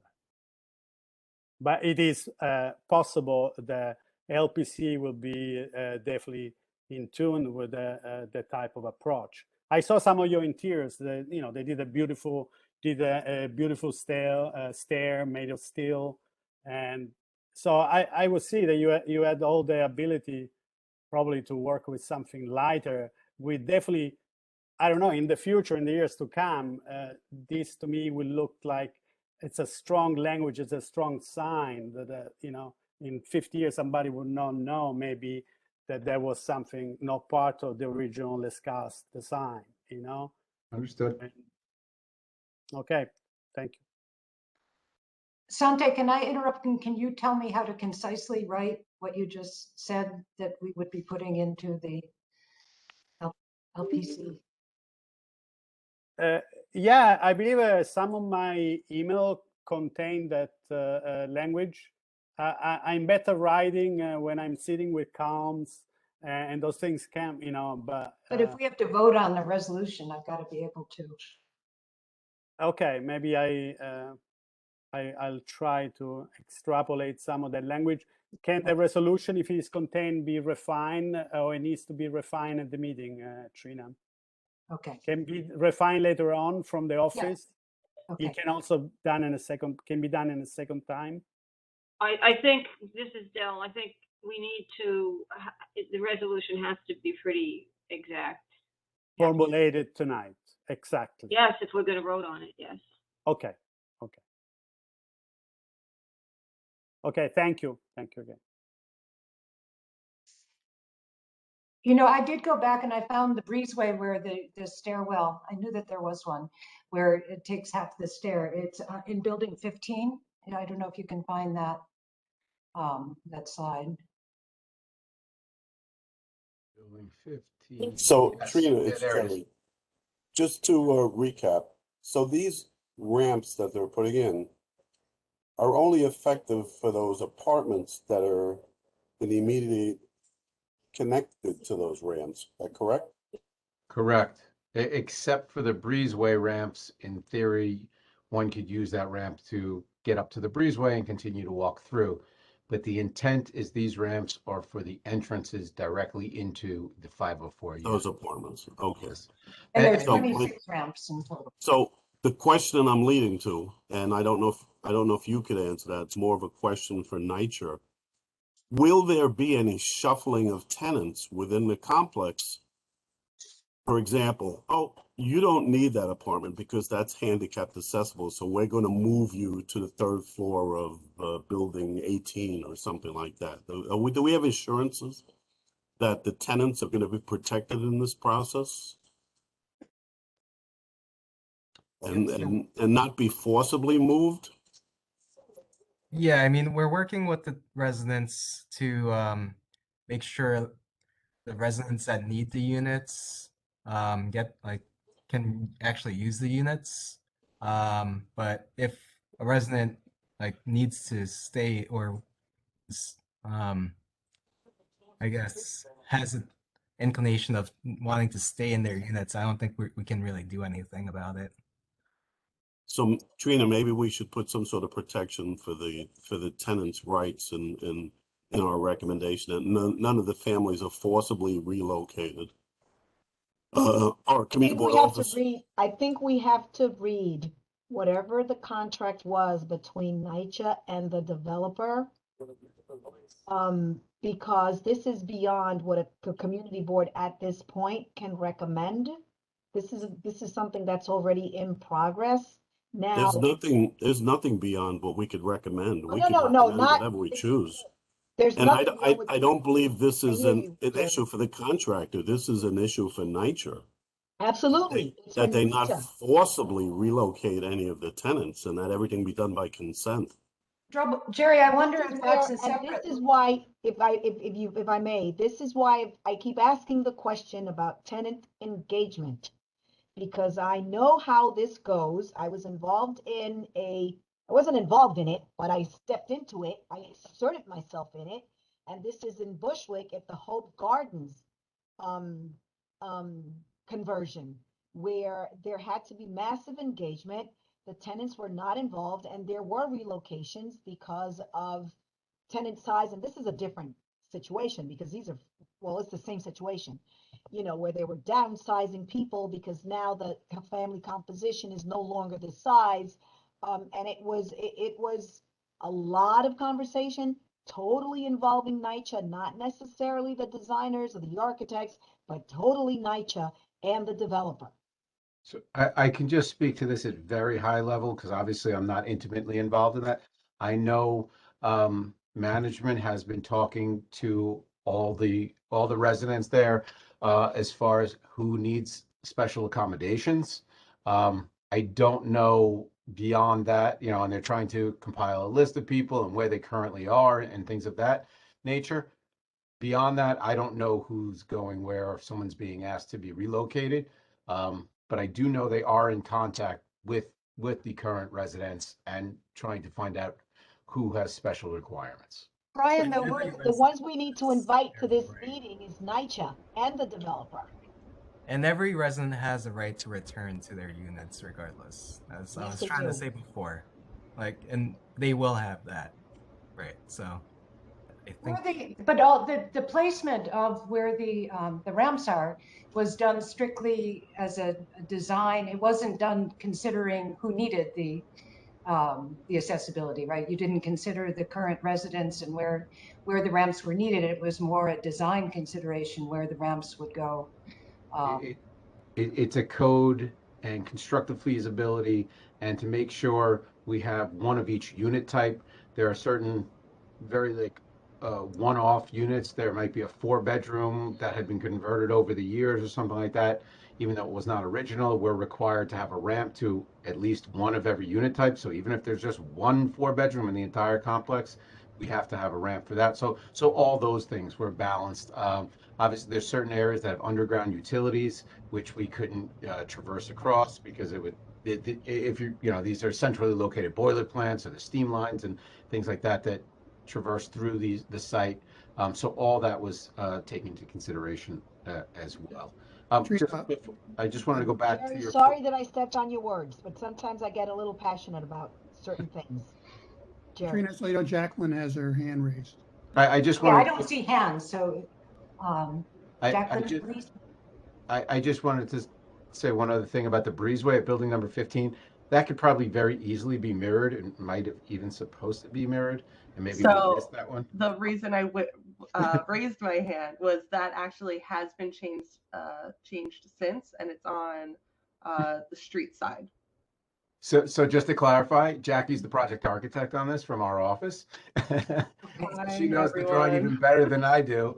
So you know. So Jackie, none of the breezeways, none of the double stairs in the breezeways have been compromised with a ramp. All the double. Correct.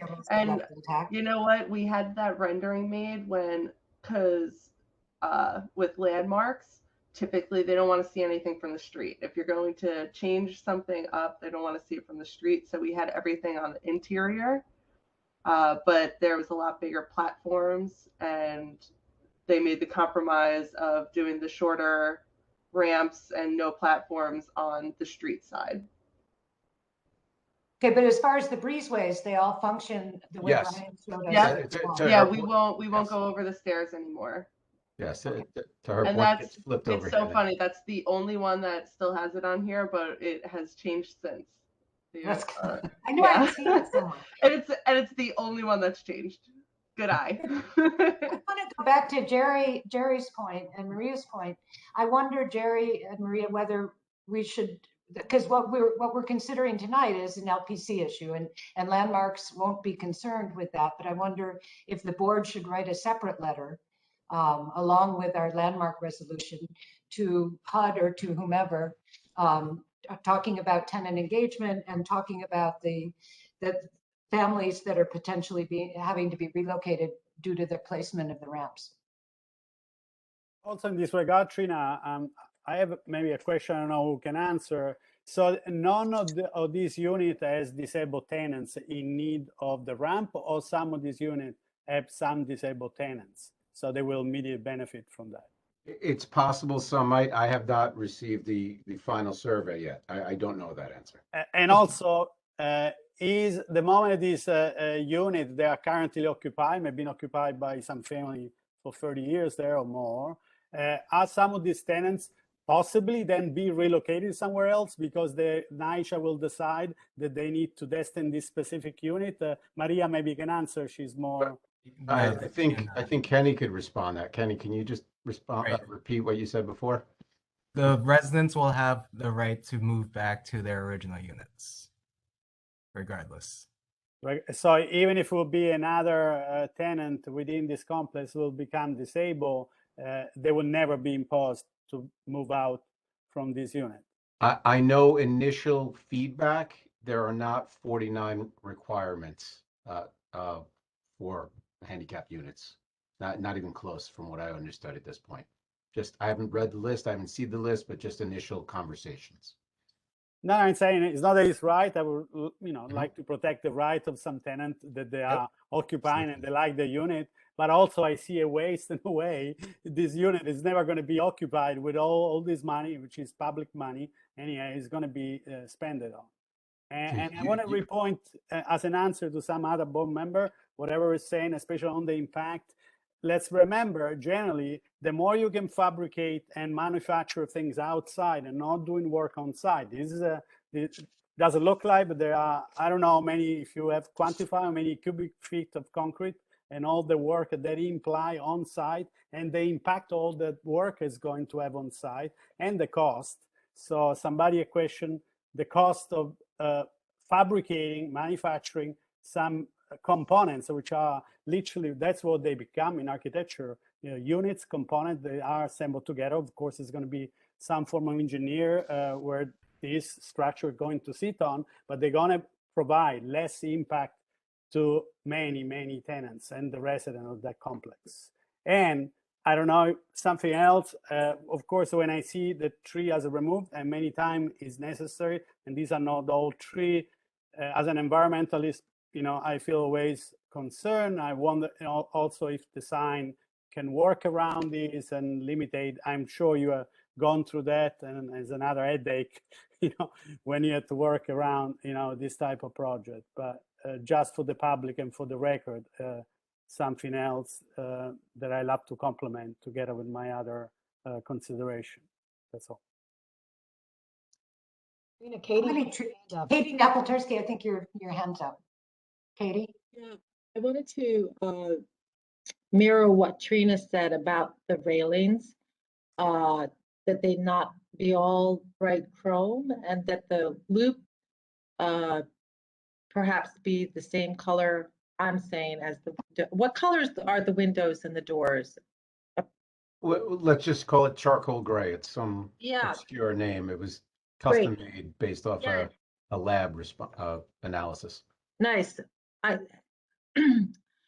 think it would be really nice to have that loop be in that color. I feel like a lot of times with ramps and railings, they just kind of stick out like sore thumbs, like this is just a utilitarian thing. And it just seems like all bright chrome would be quite overwhelming. And then, so that's my opinion. Could be wrong, but that's my opinion. I also wonder about the color of the concrete. Is the concrete going to be a white? No, the concrete color is the same coating that LPC approved for the existing concrete. It's sort of a beige gray that Okay. is the existing concrete. But that's on the buildings. Yep, it's there already, and we're just going to continue that. Right. And thanks for all the thoughtfulness of everything, I wanted to say. Yeah, those garden railings that are being removed, are they being replaced or just going to be left No, open? putting it up. Yes. Okay. Dare I ask how many trees are being taken out? I don't have that information. We are working with an arborist to go through the entire site, what has to be pruned, what has to be removed because it's sick, taking this into consideration. I don't All have. the green dots on the plan, though, were those trees that had to come out? Those were our initial analysis, thinking they may have to. It's obviously subject to field verification from the arborist, but we wanted to at least tag that as something to bring to attention to LPC and others as we were reviewing with them. Okay, I can't see hands. Does any other committee member want to speak?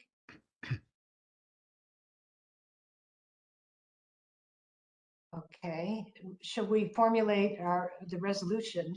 I have the language about the railing, but Sante, are you able to give us a sentence to add to the resolution? You're muted, Sante. Oh, sorry, thank you, Steve. Yeah, I was trying to write something, copy paste something I wrote before. I don't know if I can extrapolate. Give me some minutes, and maybe you help do with that. Well, I can say as far as the ramp design, what I had said initially was that we'd like the design to more echo to more emphasize the historic flat bar railing. And ways to do that are potentially to reduce the number of vertical posts, to consider a cable rail system, or a two-tone paint system, possibly having the rail be the color of the windows. So nobody's interested in potentially have a more prosthetic approach and having lightweight structure with all the benefit that I listed, prefabrication, and maybe even reducing cost, if that was one of the concern. Actually, on my understanding, they'll cost less to prefabricate them, and they will have the characteristic of being an element you'll know that is not part of the original fabric. It works by contrast and can be all the things you have said, exactly. Can be gray, like the window, blue, if you believe the tiles. I don't know what, it will be up to LPC and hopefully also to us. You know, can we see a presentation and also have LPC seeing a presentation with that type of preservation approach, which is pretty well known.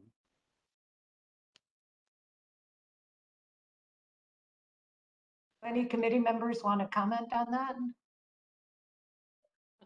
I don't understand what is being proposed as an alternate. Yeah, I know it's a technical stuff, so maybe prosthetic approach. I mean, right now it's concrete, correct? Yeah. So what are we proposing instead?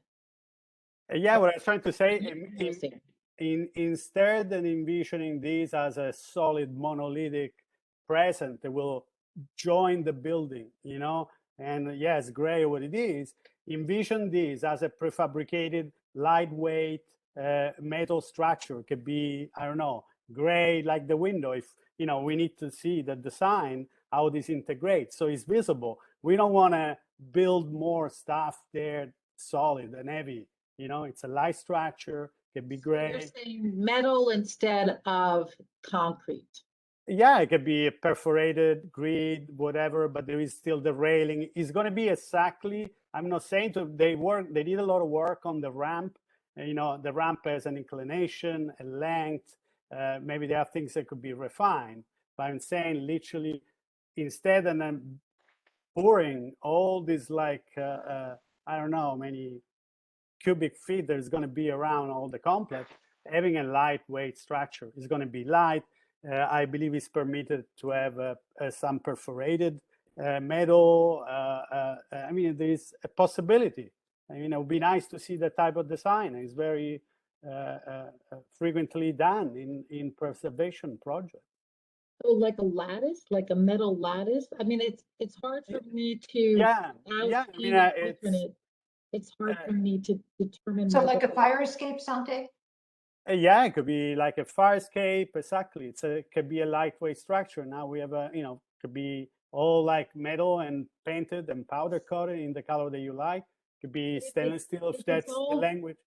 If it's all metal and powder coated, it's not going to look light. It's going to look like a flat piece of painted metal. That doesn't look lighter than It definitely looks much lighter because you're gonna have this lighter profile, and it's gonna look lighter than having this huge monolithic block at 42 inches high of concrete. You know? I have a I just have to question. say, I don't really We're talking understand. about a major redesign here. How long is it? I mean, I don't, and, you know, I wonder what how the maintenance would be if now we change it all to metal. And I also wonder what the architect and the designers think about this. I'm saying is that I don't want anybody to do. I'm saying if I am expressing, you know, as a member, you know, an opinion, you know, and that's why they're here, because of an approach, which is an approach to do preservation, and they have not explored that with LPC. You know, of course, they have. We don't know that they haven't explored it. I asked before. They said they have explored this one. What does the developer and the architect, what do they think of this concept? I think maybe if the board agrees, you could add a line item in there that simply says, explore prefabricated lightweight metal structure for ramp design. And therefore, I believe that grabs Sante's concept in 2 lines, and then we can have that further discussion with LPC if they feel it's the appropriate approach. I believe that, you know, it's nothing personal to Brian. Truly, it's, to me, it's about an approach, a design approach that can definitely benefit the project historically, you know, as an intervention in terms of impact, in terms of many things, of, you know, a design language, and, Okay. and that's all. Can I did ask what does the architect think of that idea? There's got to be a reason why you decided concrete. Because quite honestly, I think this will blend the best from day one and from long term. The exposed concrete will be the same exposed concrete that's there on the foundation. It will be 10 feet in a different plane, right? Because you have 5 and 5 with the ramp, but it's the same height that's there. The new foundation planting will go in front of it, just like it's not there today, but like we proposed previously. So that will soften that concrete. The railing comments are interesting and maybe a way to lighten it, but I think that goes either way with whatever design the base part is.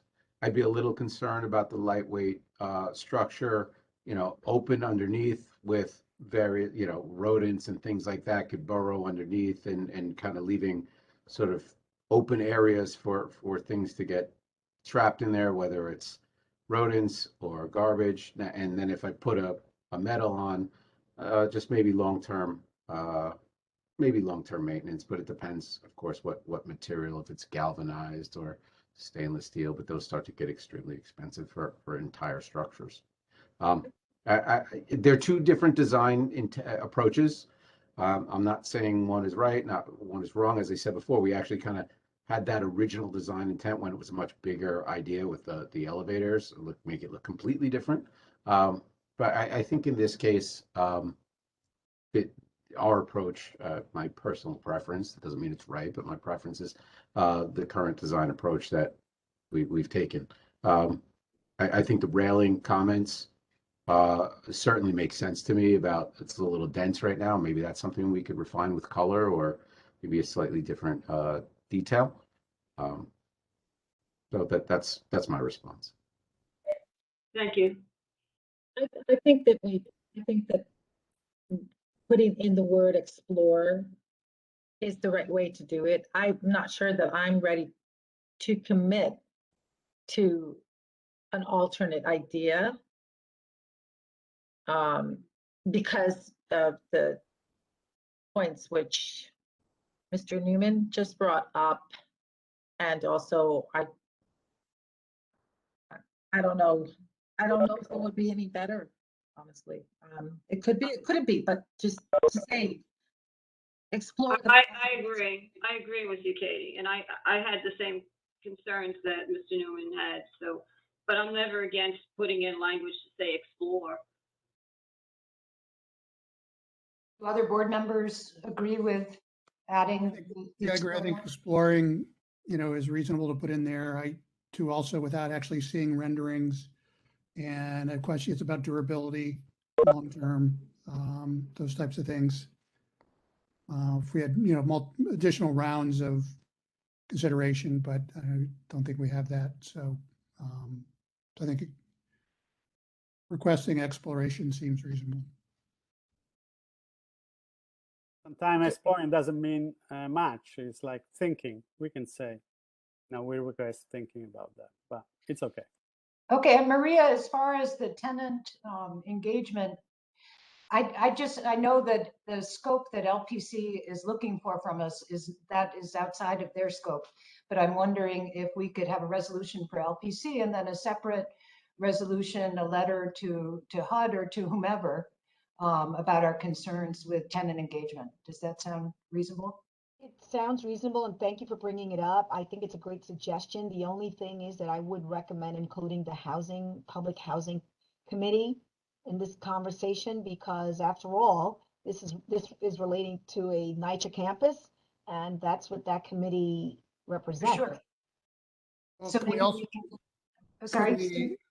can, could we include language or potentially a separate resolution recommending that the board engage HUD and the appropriate agencies to ensure there's proper engagement with the tenants about design, et cetera. If I could add to that, though, we do have like monthly tenant meetings. We do have biweekly TA meetings. We do meet with the tenants all the time. We do have them incorporate their input into what they want in their units, like the finishes of the apartments, like within the apartments and whatnot. And they will have, I think, some options of like what type of amenities are going to be in the fuller product development. So, I mean, we are working with the tenants like directly on this project just to help quell the fears. But like, you guys could definitely write another letter to HUD, but they have to be involved. We don't like them not being involved. That's when it gets scary. I think one of the concerns, and thank you for that, Kenneth. Thank you, because this is exactly what I was asking before. How much, what is the level of engagement coming from the tenants? But I think the question also goes back to what Jerry expressed in terms of the relocations. If you are not retrofitting perhaps some of the units, for ADA accessibility, how involved are the tenants in that conversation? There will be tenants that are going to be relocated, maybe to another building, maybe, I'm not saying outside of the Williamsburg campus, but maybe to another building, because they no longer meet the needs of that particular unit, the way that the units are being renovated. Do you get what I'm saying? If you're making these type of renovations to accommodate accessibility, where you may have to eliminate or perhaps break into one unit, as was expressed before, that you're going to open a walkway or doorway between two units or whatever, maybe. No. Wait, I'm sorry to interrupt. I just want to clarify. No. We're not doing that. No, every unit, the demising walls of every unit, every unit staying exactly the same, at the outside of it. So 1,621 units are staying 1,621. I'm not combining any units. That's not happening. I just want to be clear. Whatever's whatever units are there, that's tenant services. Sorry, Brian. And no loss in tenant services, as Brian was saying earlier. No room loss, no living room loss, no space loss, I guess, basically. And no downsizing? No downsizing.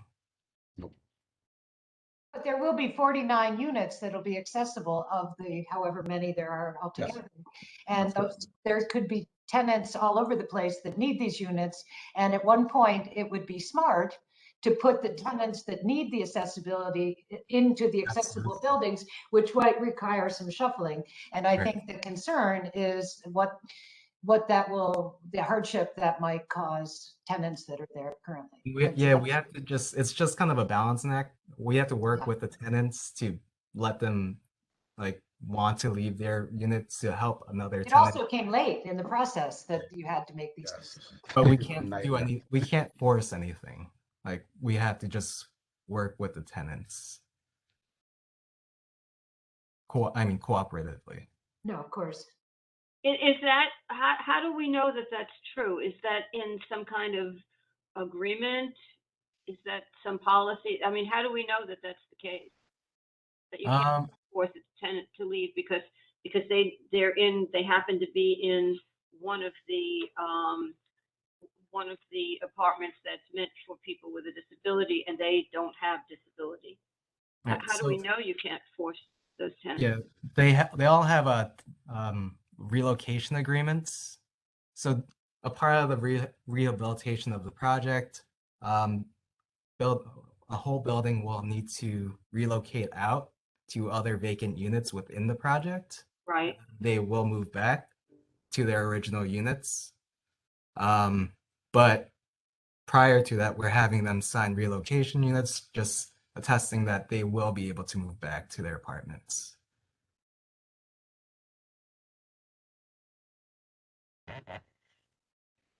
Is that something that we could have our own resolution, or do you think we should work with the housing committee and I think we should work with the housing committee because I'm Okay. still not able to wrap my head around how they are guaranteed relocation to their original units if you're retrofitting some of those units to become handicap accessible, which means that not every tenant that lived in, I mean, it's not necessarily going to fit the description of every tenant.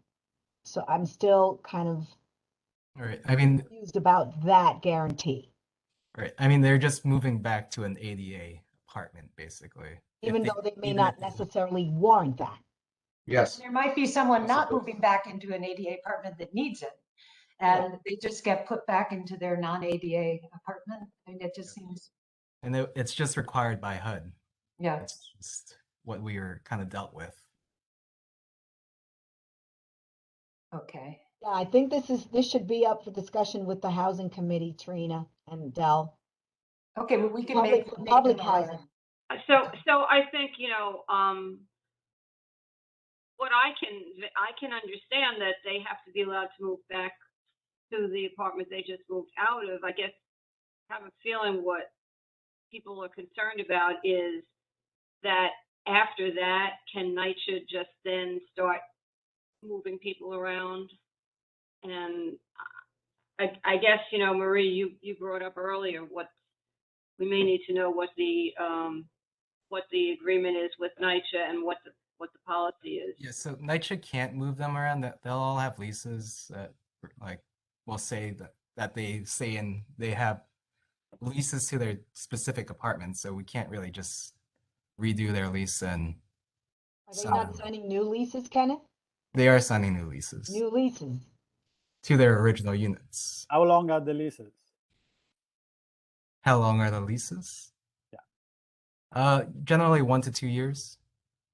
Okay, so after the expiration of the lease could be giving an explanation, right, to this tenant that they will not reconfirm their unit because there is a Leases, never expire, actually. Automatically renew.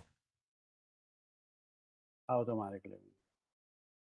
So let's kick this issue They have to to the recertify. Yeah, I think that, this is beyond the scope of what we're dealing with tonight, Yes. but I think it's an issue that's worth looking at, especially with the housing committee.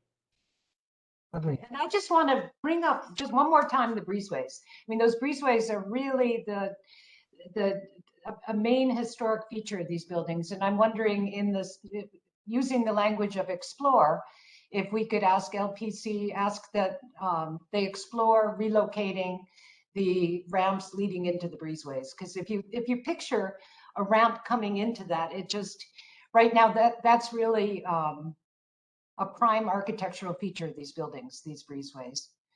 And I'm wondering if the committee would be comfortable adding that to the resolution. I think that's important. I would really have that in there. Okay, so the resolution that I'll review where we are, and then someone can make the resolution and second it, and we can vote. Okay, so as far as the ramp design, it's to accentuate the historic fabric of the flat bar railings, by possibly reducing the number of vertical posts, considering a cable rail system or a two-color paint system.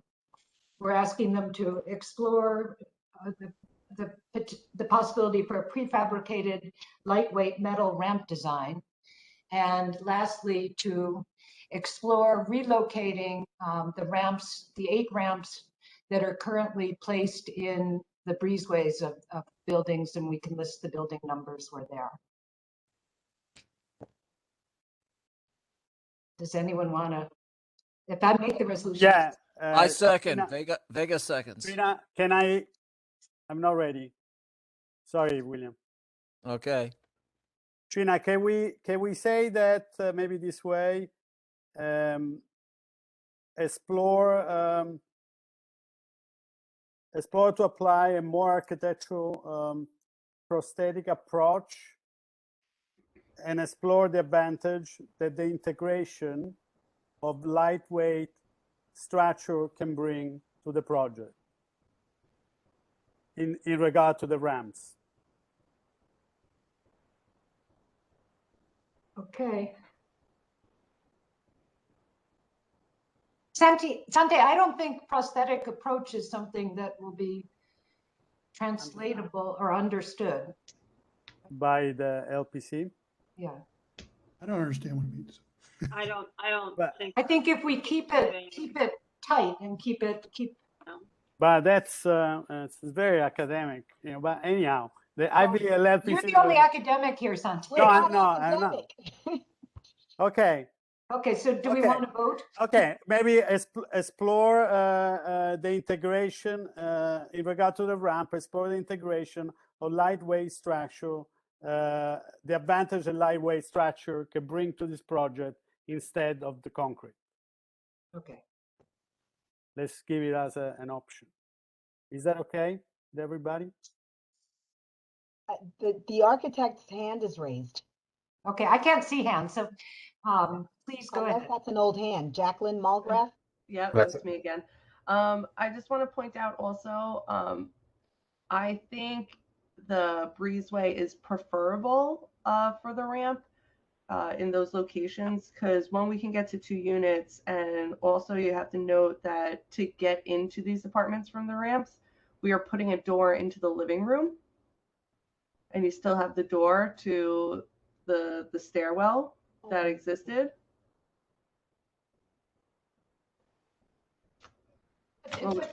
There's also the regular front door to the apartments, right? This is the correct, but if we do it to just the stairwell, you don't have to worry about now having an entrance into your living room as well. You don't have 2 entrances. No, I get that, but I just think that really I'd like Landmarks to give it a second look, seeing as that's what we're looking yeah, at. absolutely. I wanted to tell you the benefits. Yeah. There's pros and cons. We've gone through this every which way. It's clear. And looking at the addendums and looking at all the information you gave us, it's clear you've been over it a bunch of times, but I think that the committee still would like you to go over it one more time and see if you can eliminate some of the breezeways. Absolutely. Keep some of the breezeways intact. Yeah, and I would say also, if there's a compromise, this might be a prime area to consider an alternative material or color. Mm-hmm. You know, because of that, because are those tiles there, or are they just concrete? Yeah. Yeah, no, that's blue glaze tile, correct.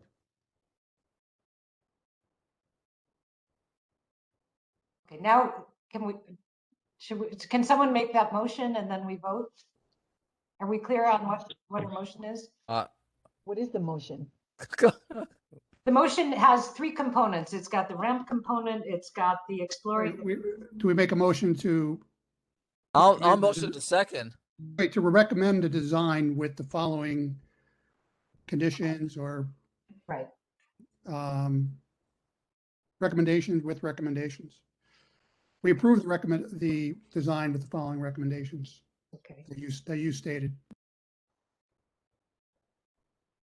Okay. You have no quorum, Trina. Okay, well, then it'll be a recommendation. A but based on consensus however many- opinion. Okay, A consensus opinion of the consensus, committee. okay. But we better vote before we lose someone else. I agree. Okay, I So- have to leave at 9 myself, so. okay. Steve, is that your motion to be made? Is that Yes. you making the motion? Okay, and who's seconding it? Vega. Vega? Okay, thanks, William. And Jerry, we're ready to vote. Del Teague, Yes. Maria Vieira, Yes. Trina McKeever, Yes, Stephen Chesler, Yes. Erin Drinkwater, Moisha Indig, Ozana Kaminsky, Abraham Leibovitz, Sante Miseli, Yes. Rabbi Niederman, Karen Nieves, Yes.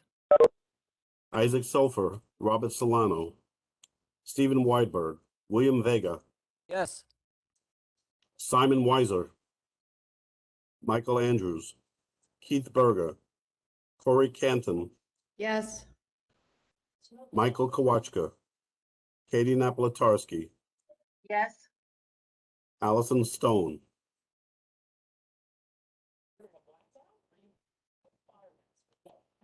Nine yes, 0 no, 0 abstention. Motion fails due to lack of quorum.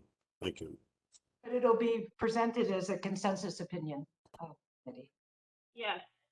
And then Del, we'll also make the housing committee aware of our concerns Okay. that we've discussed.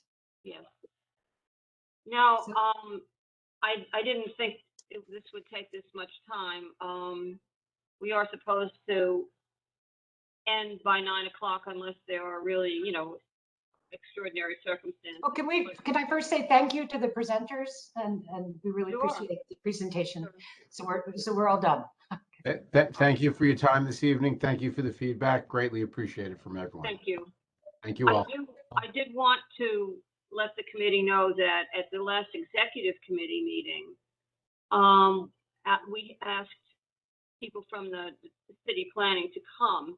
Alex Summer came and Kate Richard, she's our new representative, our DCP representative. And we discussed with them the fact that we're getting things late. And so we've had to wind up having to have the public hearing at the committee meeting and deal with it in that way. And things seem to be rushed. And what they did, they agreed to try to work with us and to get things to us in a more timely way. They also agreed that they would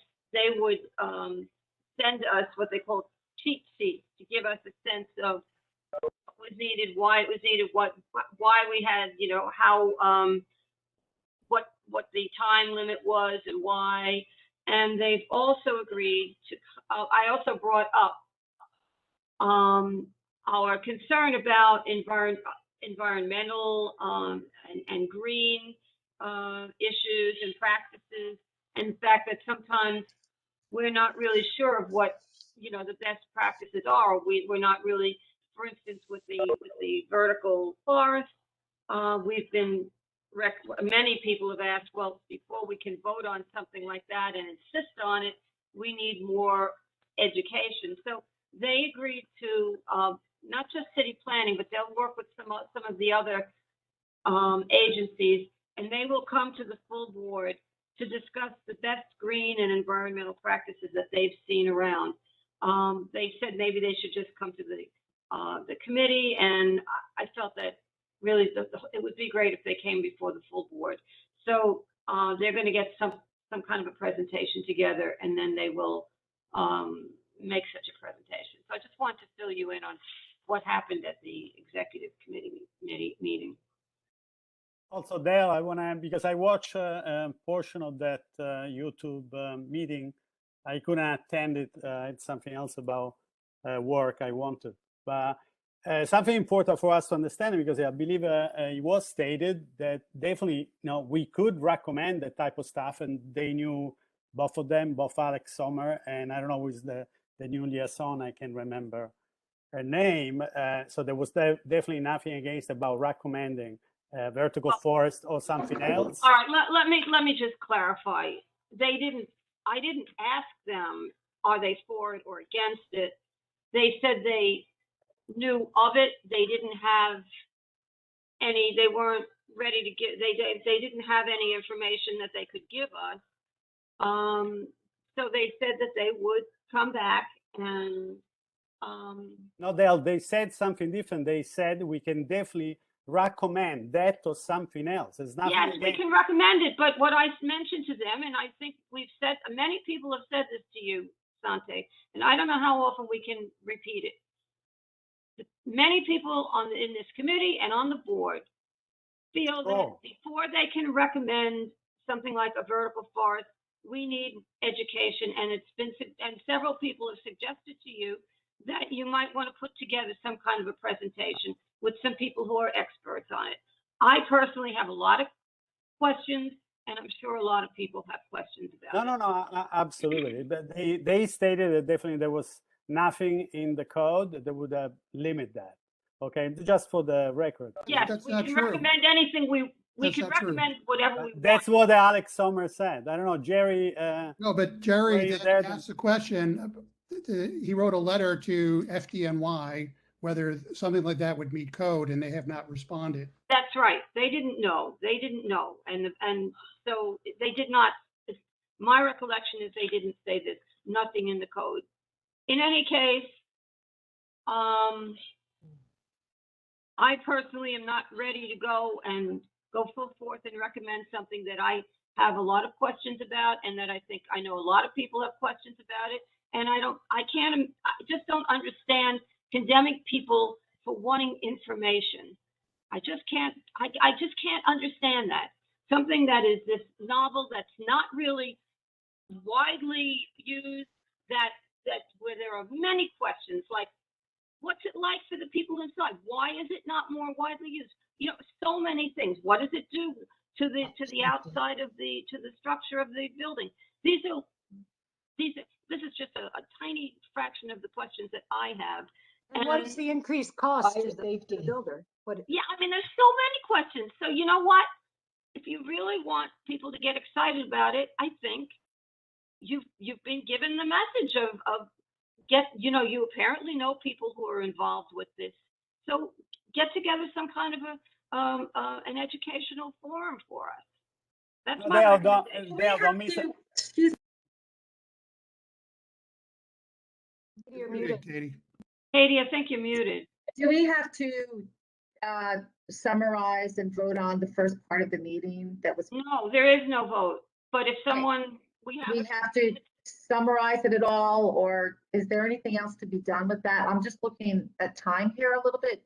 Yes, if you did we have to come back to that and make any recommendations or anything? No, this was just a discussion. But if you all you may want to either tonight think of it or think about this for the next meeting, what steps that we can take, concrete steps that we can take to continue to have this dialogue with our electeds.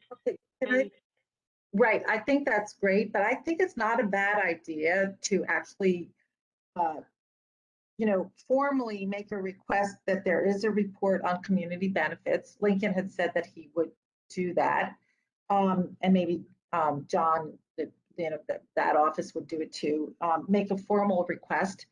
And then also a formal request to revisit the North Brooklyn Industrial Development Plan. So that it's not, so that we have some like kind of hard edge requests that, yeah. We don't have a quorum, but so that's an issue. But if the committee wants me to make a recommendation to the full board, I can do that. I mean, I will give a report, and I will say that we discussed the fact that we should look the committee it was discussed that we should get more information and look to see what we can do with this, with that project. And that we do intend to look further into these community benefit agreements. I don't know what kind of a formal report you want from Lincoln. I'm sorry, I made a mistake in what I said. A report on the community facilities. I meant, he said that he could look into and survey the community, what's it called, those Community facility? community facilities. Right, in the buildings that have already gone through ULURP, where they're Yes, being yes. used, where and Yeah. how they're being What kind used. of, I don't understand, what kind of a report are you asking for on He the said, community no, facility? I'm just echoing what Lincoln said, was that he could do a survey to see how many are vacant and how, et cetera. He had made that offer, and I'm saying that we could kind of formalize that and echo it just in a request. And then also the North Brooklyn Industrial Development Plan, that be formally revisited to get it to pass. I mean, these are things but both of them said that they would do, and it just like, Yes, William? specifically stating those things just makes it that, yes, we do want you to do that, and we're gonna kind of hold you accountable to it, I guess. William, are you trying to say something? I'm just saying good night. I have to leave now. Take care, Oh, okay. friends. All right, good night. This is my call from a doctor. Bye bye. Okay, sorry. Yes, thank you. Karen Nieves. Karen? Yeah, I'm just wondering if there's other things, because since we really fully didn't get to have a committee discussion, Yeah. after listening and hearing, what Lincoln had to say, maybe we should table it to the next meeting and let's finish our discussion, because even going over the points like the framework, just having consistency in what we are asking. I know today we just needed some education on what, can be done. But I think after we allocate some time as a committee, we might have additional questions, I agree. I think that there are so few people left right now, and I think that we can set aside time at the next committee to formulate what requests we may want, and just to think on this. We've been here now.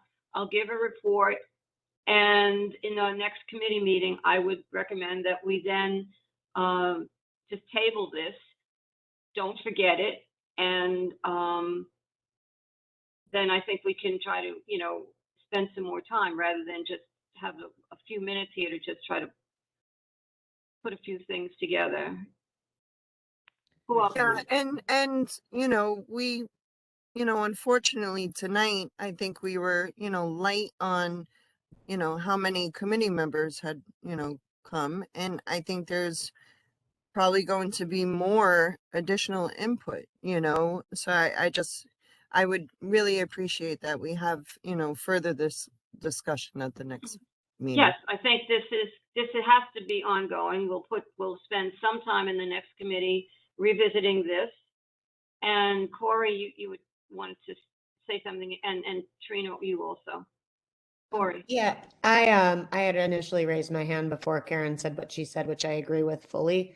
But just to throw an idea that I'd like to share is, I would really like our community to have a more empirical idea of how to handle affordable housing. As a broker, the rents have actually gone up significantly in the last 6 months. And I think that we keep on getting hit by, one development after another. And I think that there should be an empirical discussion and kind of a longer term plan of how we do that in sort of our broader planning goals. And it's something that I'm personally thinking about, but I just wanted to kind of put that into your heads as well as for ideas for next month. What do you mean by an empirical discussion? So I think, we were talking about AMIs, right? And the idea that 130 AMI is not, is not affordable. So I think as a community, because we've had more condo development than I think any more condo and rentals than any other community. And we keep on getting proposals that are asking to be essentially larger and really not, I think, fitting to our vision. You know, I would ultimately like to see where, personally, I'd like to see a plan where tax dollars actually went to affordable housing developments, kind of like Greenpoint Hospital as compared to private developers. But just that's maybe too lofty of a goal, but just looking at it to see how can we in the coming years have a little bit better of a structure of response to developers, so that way they have a better understanding of what it is that we're looking for and what our goals are. I Does that agree. I make think sense? that's what this is. That's what I think our intent for this discussion is, you know, and has been. Yes, Trina. You're muted, Trina. Committees ever have a working Google Doc that can be distributed among committee members so that we don't have to wait till the next meeting and sort of wedge in the continuation of our discussion, but where we can continue as a committee to discuss through a document and sort of get to a point where the discussion that we have at the next meeting can be that much more tangible and meaningful because we've worked together on where we are.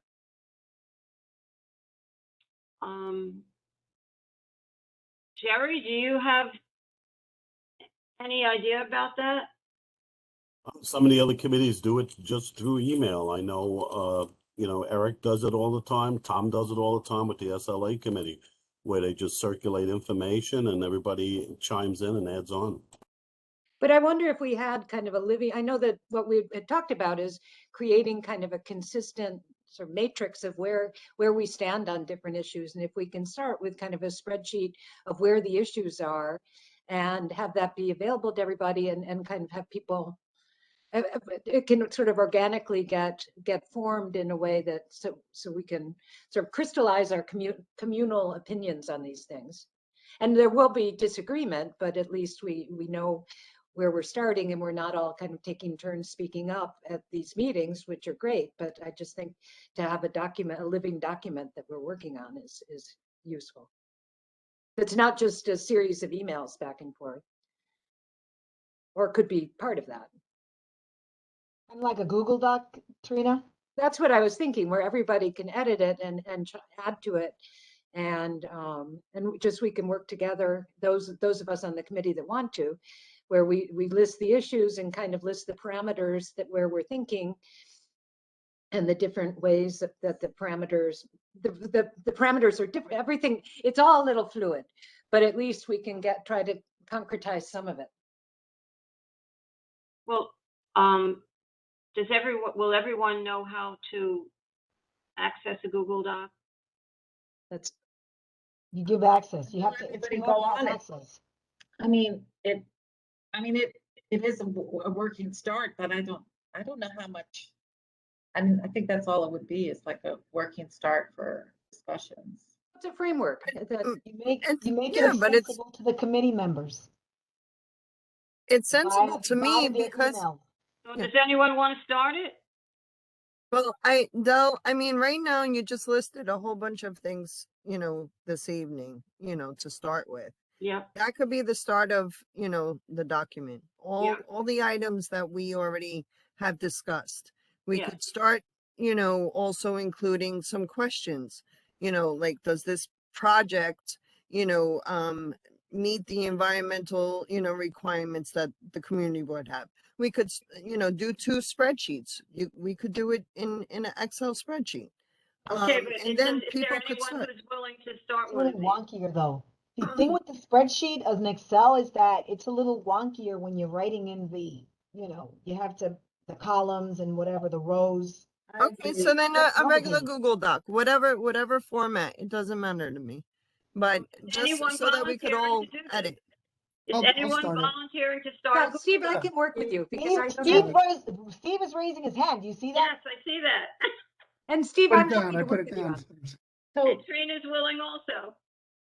I think that's great.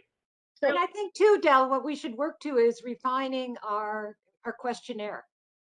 that we put out to the developers, then maybe this can inform that.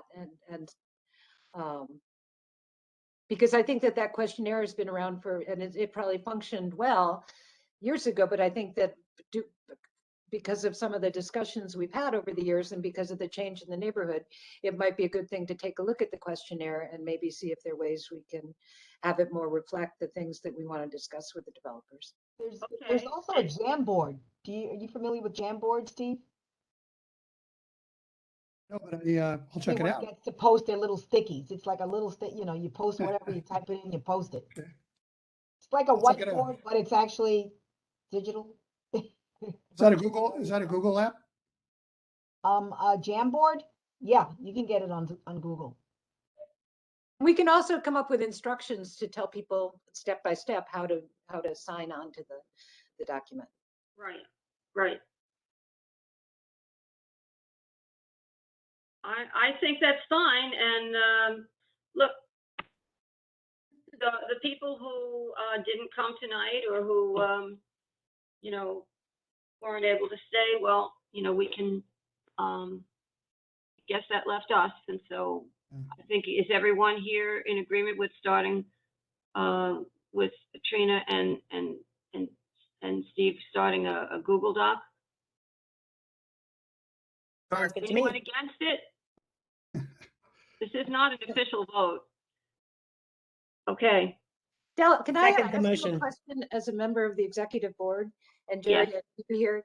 This Yes. doesn't have to do with our meeting tonight, but what's with the attendance committee and attendance? Are we ever going to get an attendance? Is attendance just frozen because of COVID? Or is it something that the board is looking at?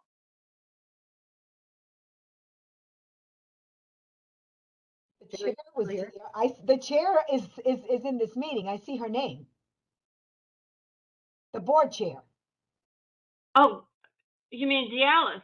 Yeah. Oh, I see her Dialis. name there. Or at least she was. Her name is there. Maybe there's technical difficulties. Yes. And also, just to highlight a little revelation that Lincoln put out there about 30 Franklin. Yes. That's one to definitely red flag. Yes, it is. That's very important. We need to